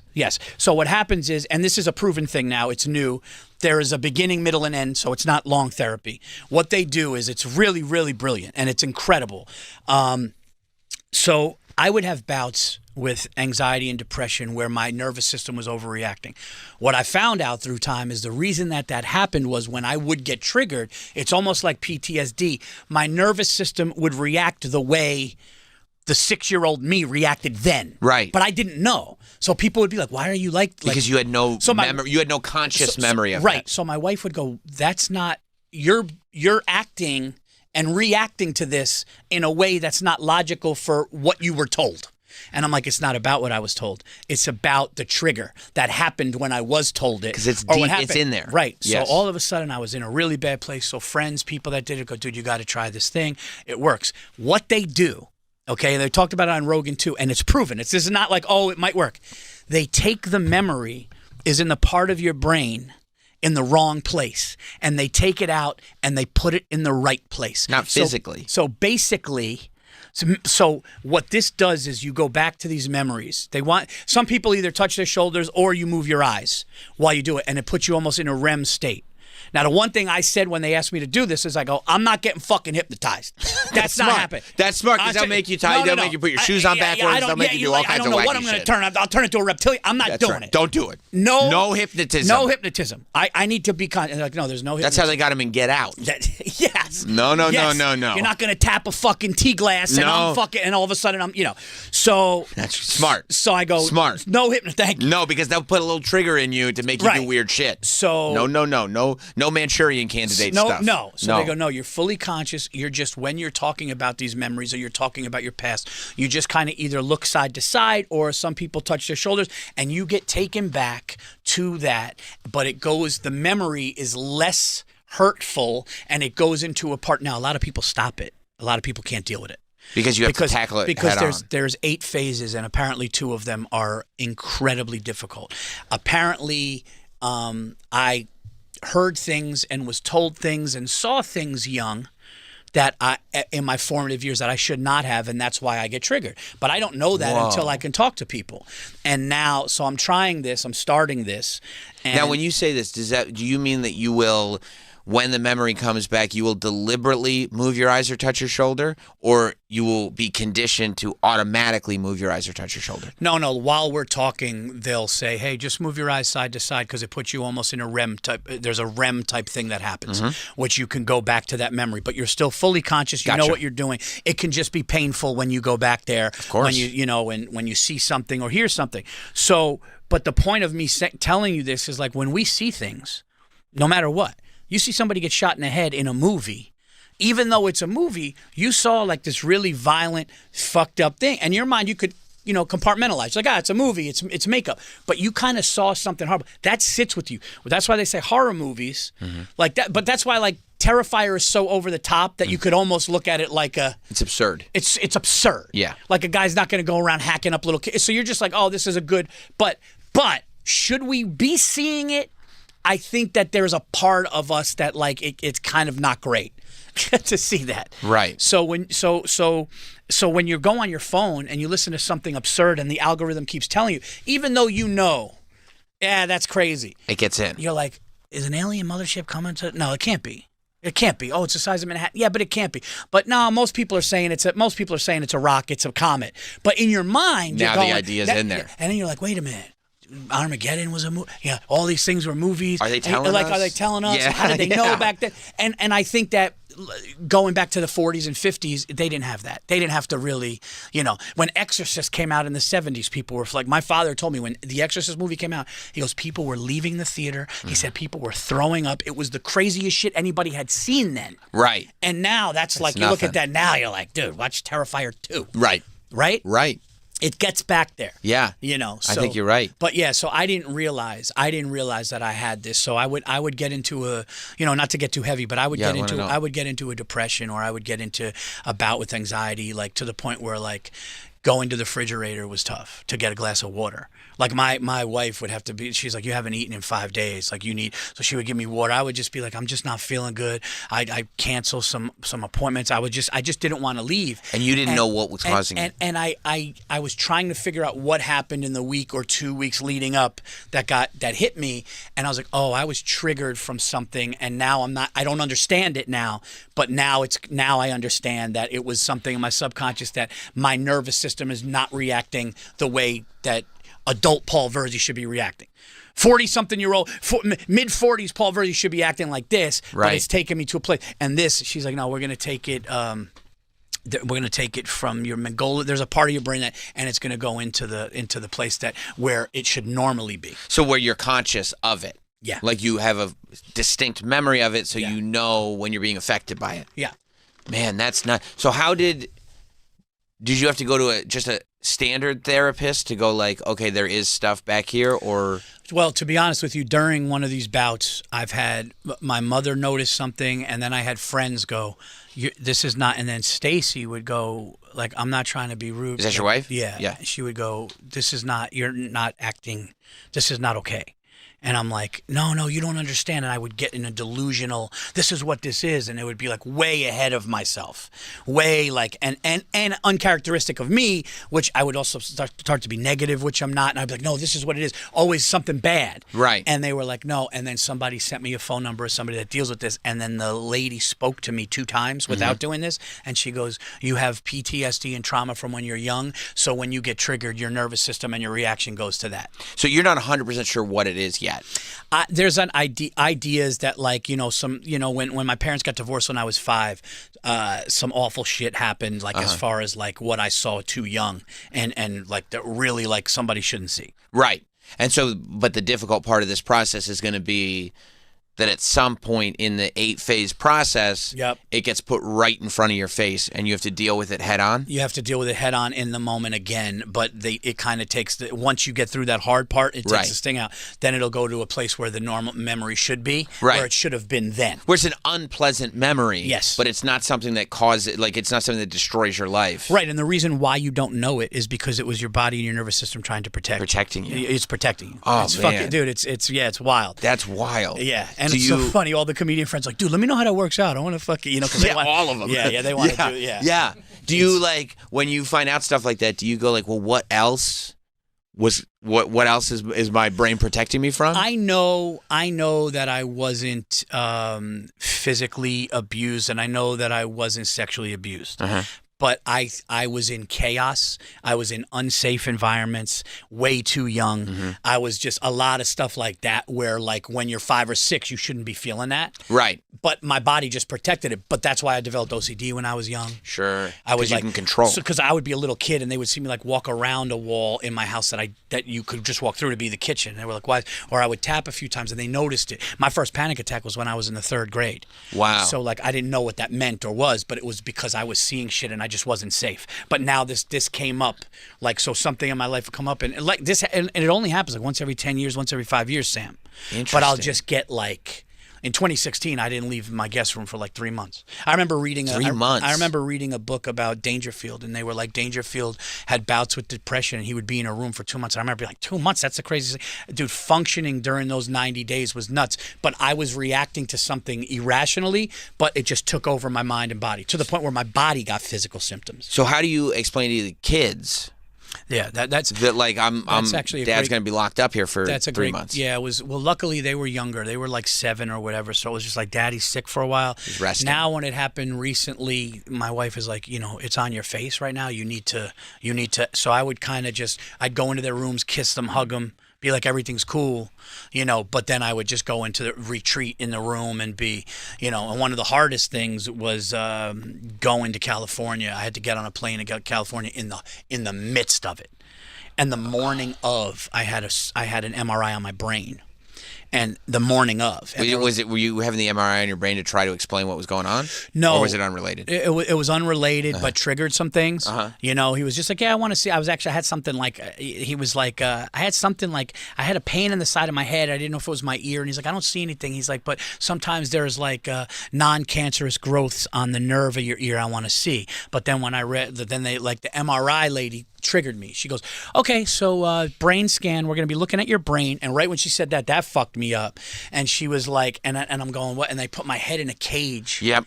You know what I mean? Yep. And then all of a sudden I got to go to Sacramento and then San Francisco back-to-back days. And I just wanted to be in a dark room.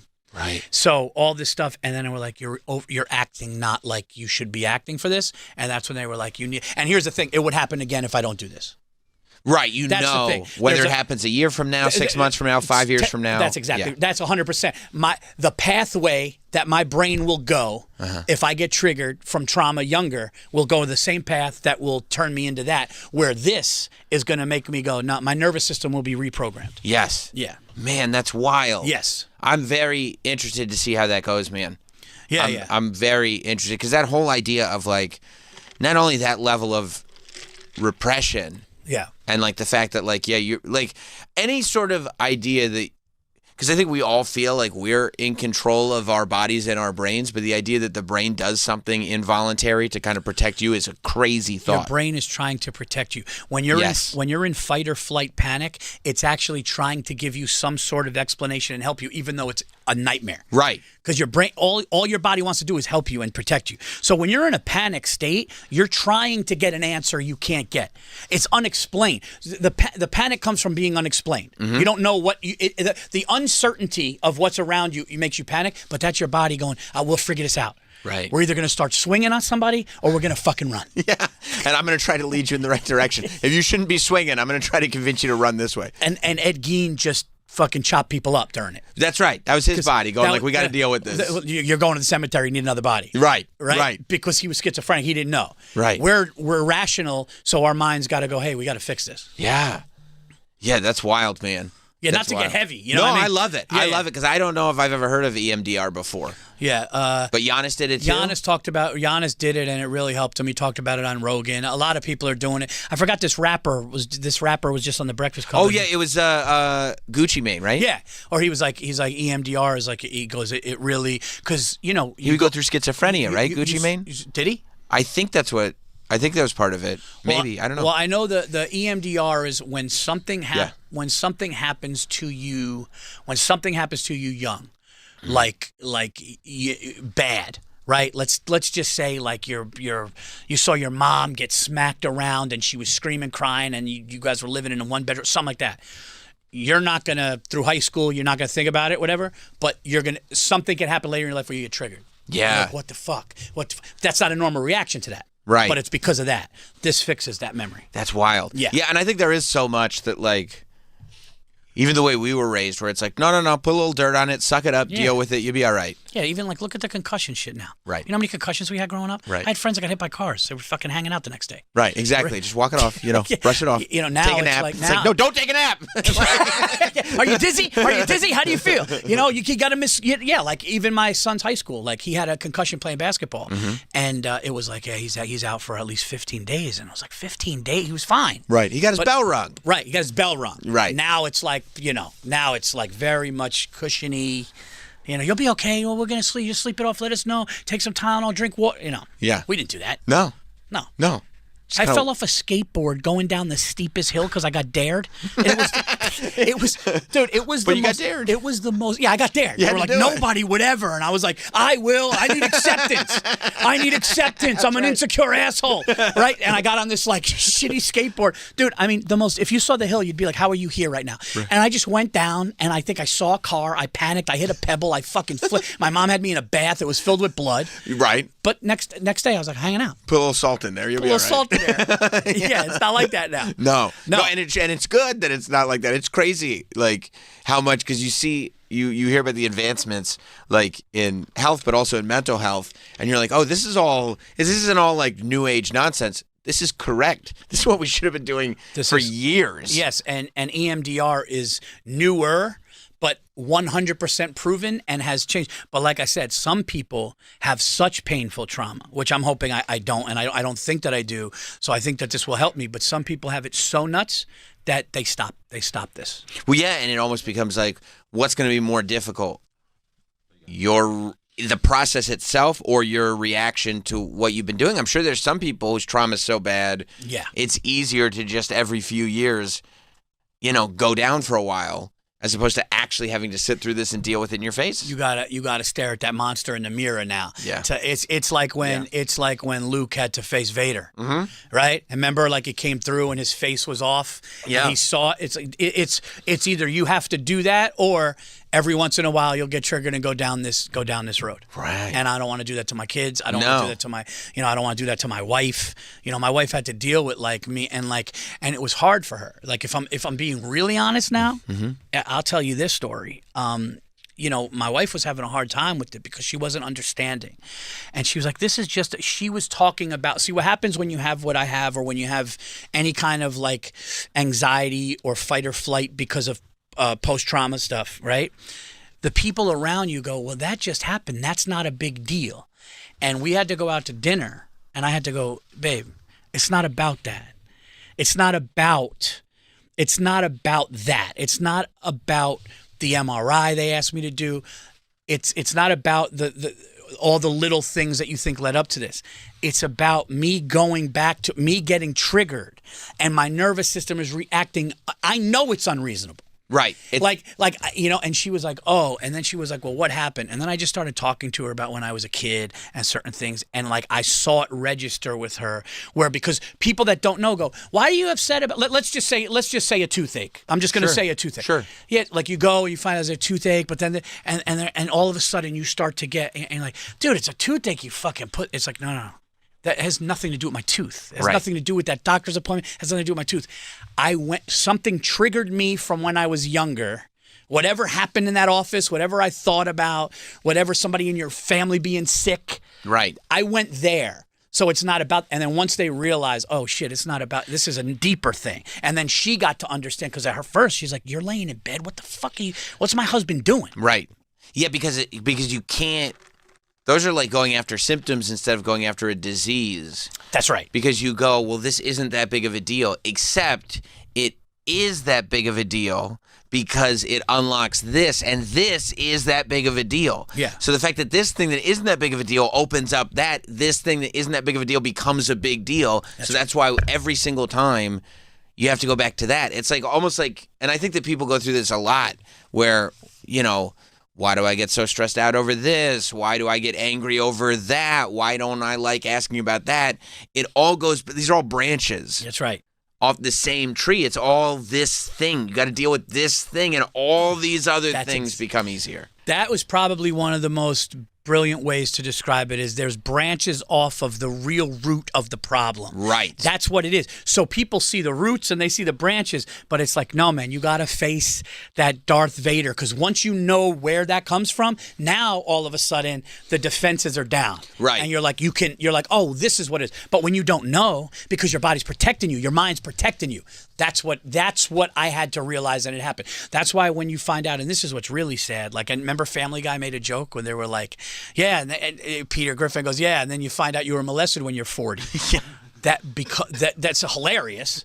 But remember that episode. I heard that.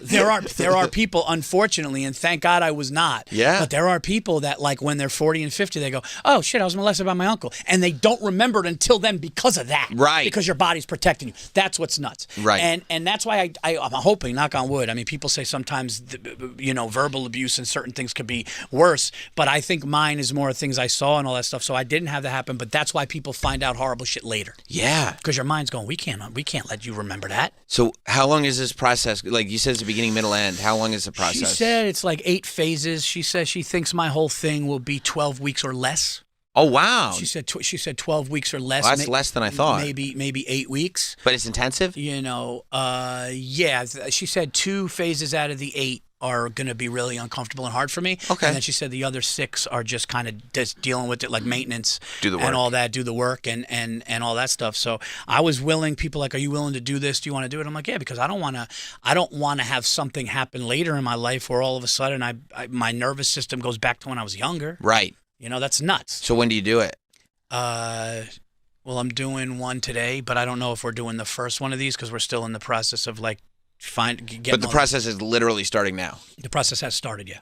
Wow. Yeah. That's great, man. Yeah, and that's why I fucking think I believe shit. I believe doctors. That's why I believe Garth Brooks is a serial killer. Right. You're the reptilians are coming. You're open to everything now. Right. In not a great way. No. Right. You're too open. I shouldn't have. She said something to me that I should have. She said something to me, and I got to tell her this when I talk to her.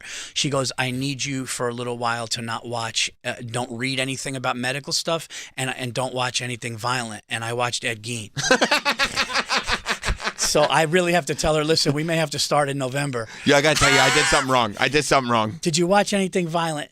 I mean, is sex with a dead body? I know. Yeah. So is sex with a dead body violent? Did he kill her? He did. Yeah, he did. Yeah, he did. Yes. I just realized as I'm on your show right now, I watched the absolute worst thing against her. What she said, She said, here's the best part though. You know what she said? She goes, you got to tell your wife and people around you that love you that they can't argue with you for a while. That's great. That's a great perk. But she goes, don't read anything about medical stuff and don't watch violence. And I literally watched the Ed Gein story. So, but don't worry, it was bullshit. None of it. Dude, it was acting, and all I learned was that Alfred Hitchcock is a pervert. Wow. Yeah. Well, I can't wait to. That's so funny that you're gonna have to go and be like, no, I was actually doing this radio show and I realized I watched actually the most violent thing on television right now. I swear to God, I just realized that, and I'm gonna tell her do we need to wait? Because I don't want to start moving my eyes and start having some fucking Ed Gein stuff, which it's like, no, Charlie Hunnam with a fucking chainsaw. Why does it all come back to Ed Gein? No, I just happened to watch that the first week of the process. I wouldn't have ever remembered it. Oh my God, she told me don't watch. She might. I'm gonna say, did you mean during the actual? That didn't start. I just got it out of the way now, right? Yeah, we weren't. Oh, did we start? Oh yeah, no, I fucked up already. And I'll tell you off the air, but a lot of comedians that we know found out I'm doing this, and they would all be like, "Hey, dude, let me know how that goes for you." Right? I want to, yeah, because a lot of people are like, "Hey, I got some shit I could." I love it. Well, Paul Verzi, the new podcast is out now. Every Wednesday, you can listen to or watch on YouTube. Paul's Best Podcast. It just launched earlier this month. Huge guests already, like hilarious guests, Pete Davidson, Mark Norman, everybody. Yeah. And it's a really cool concept. It's really well done. Soder. Check it out. PaulVerzi.com, at Paul Verzi. See him when he's near you. Thanks for coming by, man. It's always good to hang with you. Yeah, and if you guys, the 5th of November, which is next week, I'll be at the Addison Improv in Dallas. Nice. The next night, on the 6th, I will be in Houston at the Punchline. Houston's underrated, dude, for comedy, so check that out. November 10th, guess what? Paul's Best Podcast is doing a live from Gotham, the first one for the New York Comedy Festival with New York Nick legend John Starks will be my guest, so I'm excited about that. That's awesome. Thanksgiving Eve, Levity Live, where I shot my Netflix special. And guys, one thing I'm really excited about, on December 12th, if you are in the tri-state, I am doing the Edmond Town Hall. It's a big room, so we got to sell some tickies, but it's Edmond Town Hall in Newtown, Connecticut on December 12th. All dates. Then we're going to Comedy Connection on New Year's Eve. We got DC coming up. We have Tampa coming up. PaulVerzi.com. And yeah, check out Bone to Pick with me and Bobby. Me and Burr are still picking NFL games for BetMGM. All the stuff. Check it out. And thank you so much for having me to plug the new pod too, man. Anytime, man. Always good. We'll talk to you guys tomorrow. There's more Sam Roberts Show after this. Seriously, what are those? The SiriusXM business channels can help. Starting at channel 112 and on the SiriusXM app. Just search business. This show is sponsored by BetterHelp. BetterHelp therapists have helped over 5 million people worldwide on their mental health journeys. That's millions of stories, millions of journeys, and behind everyone is a therapist who showed up, listened, and helped someone take a step forward. Moments in therapy, like the right question, a safe space to cry, or a small win, can change lives. This World Mental Health Day, BetterHelp is honoring those connections and the therapists who make them possible, while showing how easy it is to get guidance from a licensed therapist online. With BetterHelp, BetterHelp therapists work according to a strict code of conduct and are fully licensed in the U.S. This World Mental Health Day, we're celebrating the therapists who have helped millions of people take a step forward. If you're ready to find the right therapist for you, BetterHelp can help you start that journey. Our listeners get 10% off their first month at BetterHelp.com/Teft. That's BetterHelp.com/TEFT. Are you romantically in love with your cell phone carrier? Heart emoji. I've never heard anyone say that they love paying over $1,000 a year for cell service. Chuck McDowell here to save you money and find true love with Red Pocket Mobile. Forget everything you think you know about cell carriers. Red Pocket Mobile has reinvented cell phone service with better coverage, better rates, and better service. Red Pocket plans start at just $10 a month for unlimited talk, text, and data with no price increase ever. Plus, Red Pocket gives you not one, but all 3 major 5G networks to choose from for the best coverage ever. And you get to keep your phone and number. Now that's something to fall in love with. Red Pocket Mobile, your new ultimate cell carrier. Switch now and get 1 locked-in low price, 3 5G networks, and live customer care in less than 2 minutes. Go to redpocket.com. That's redpocket.com, redpocket.com. Hi, I'm Steven Singer. Yep, that's me, the I Hate Steven Singer guy. People stop and ask me all the time, what does this mean, I hate Steven Singer? Well, mostly it's other jewelers that hate me. Why? Because people don't like to shop in their stores because they're either intimidated or they're scared of getting ripped off. And you know what? They may be right. Let's face it, you go to Tiffany's and you're going to get a great product, but you're going to pay 2 to 3 times what it's really worth. You go to a chain store and you're going to get something that's cheap, but it may be a piece of crap. Or you buy something online and then you want to speak to someone. That's if you can even find a phone number to call, and you get some overseas phone operator who's never seen your ring and probably never will. Oh my. Can you imagine telling your future wife that's how you picked out her engagement ring? The symbol of your love and affection? The most important gift you're ever going to give her? Oofa. So don't settle for a crappy price, crappy quality, or a crappy experience. Buy real jewelry from a real jeweler. Visit me, the real Steven Singer, and find out why most jewelers in America hate me. On the phone, 888-I-HATE-STEVEN-SINGER. Online, IHateStevenSinger.com, or at the other corner of 8th and Walnut.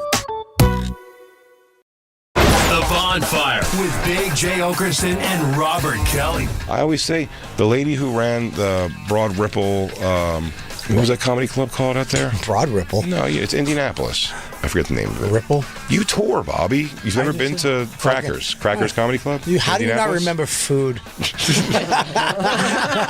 like if they named the club Pizza and Fries. The Bonfire, weeknights at 5 p.m. Eastern on Faction Talk or anytime on the SiriusXM app. The NASCAR Championship is on the line, and SiriusXM will take you to the track for every thrilling turn. 1, 2, 3 cars crashing and colliding. Sunday at 2 Eastern. 4 drivers enter with equal points. The highest finisher takes the crown. This is Denny Hamlin. This is William Byron. Hey, this is Chase Briscoe. This is Kyle Larson. And driver-to-crew chatter on the SiriusXM app puts you in the car for every lap. Let's go get a championship, baby! The NASCAR Cup Series Championship live from Phoenix. Listen on SiriusXM NASCAR Radio Channel 90.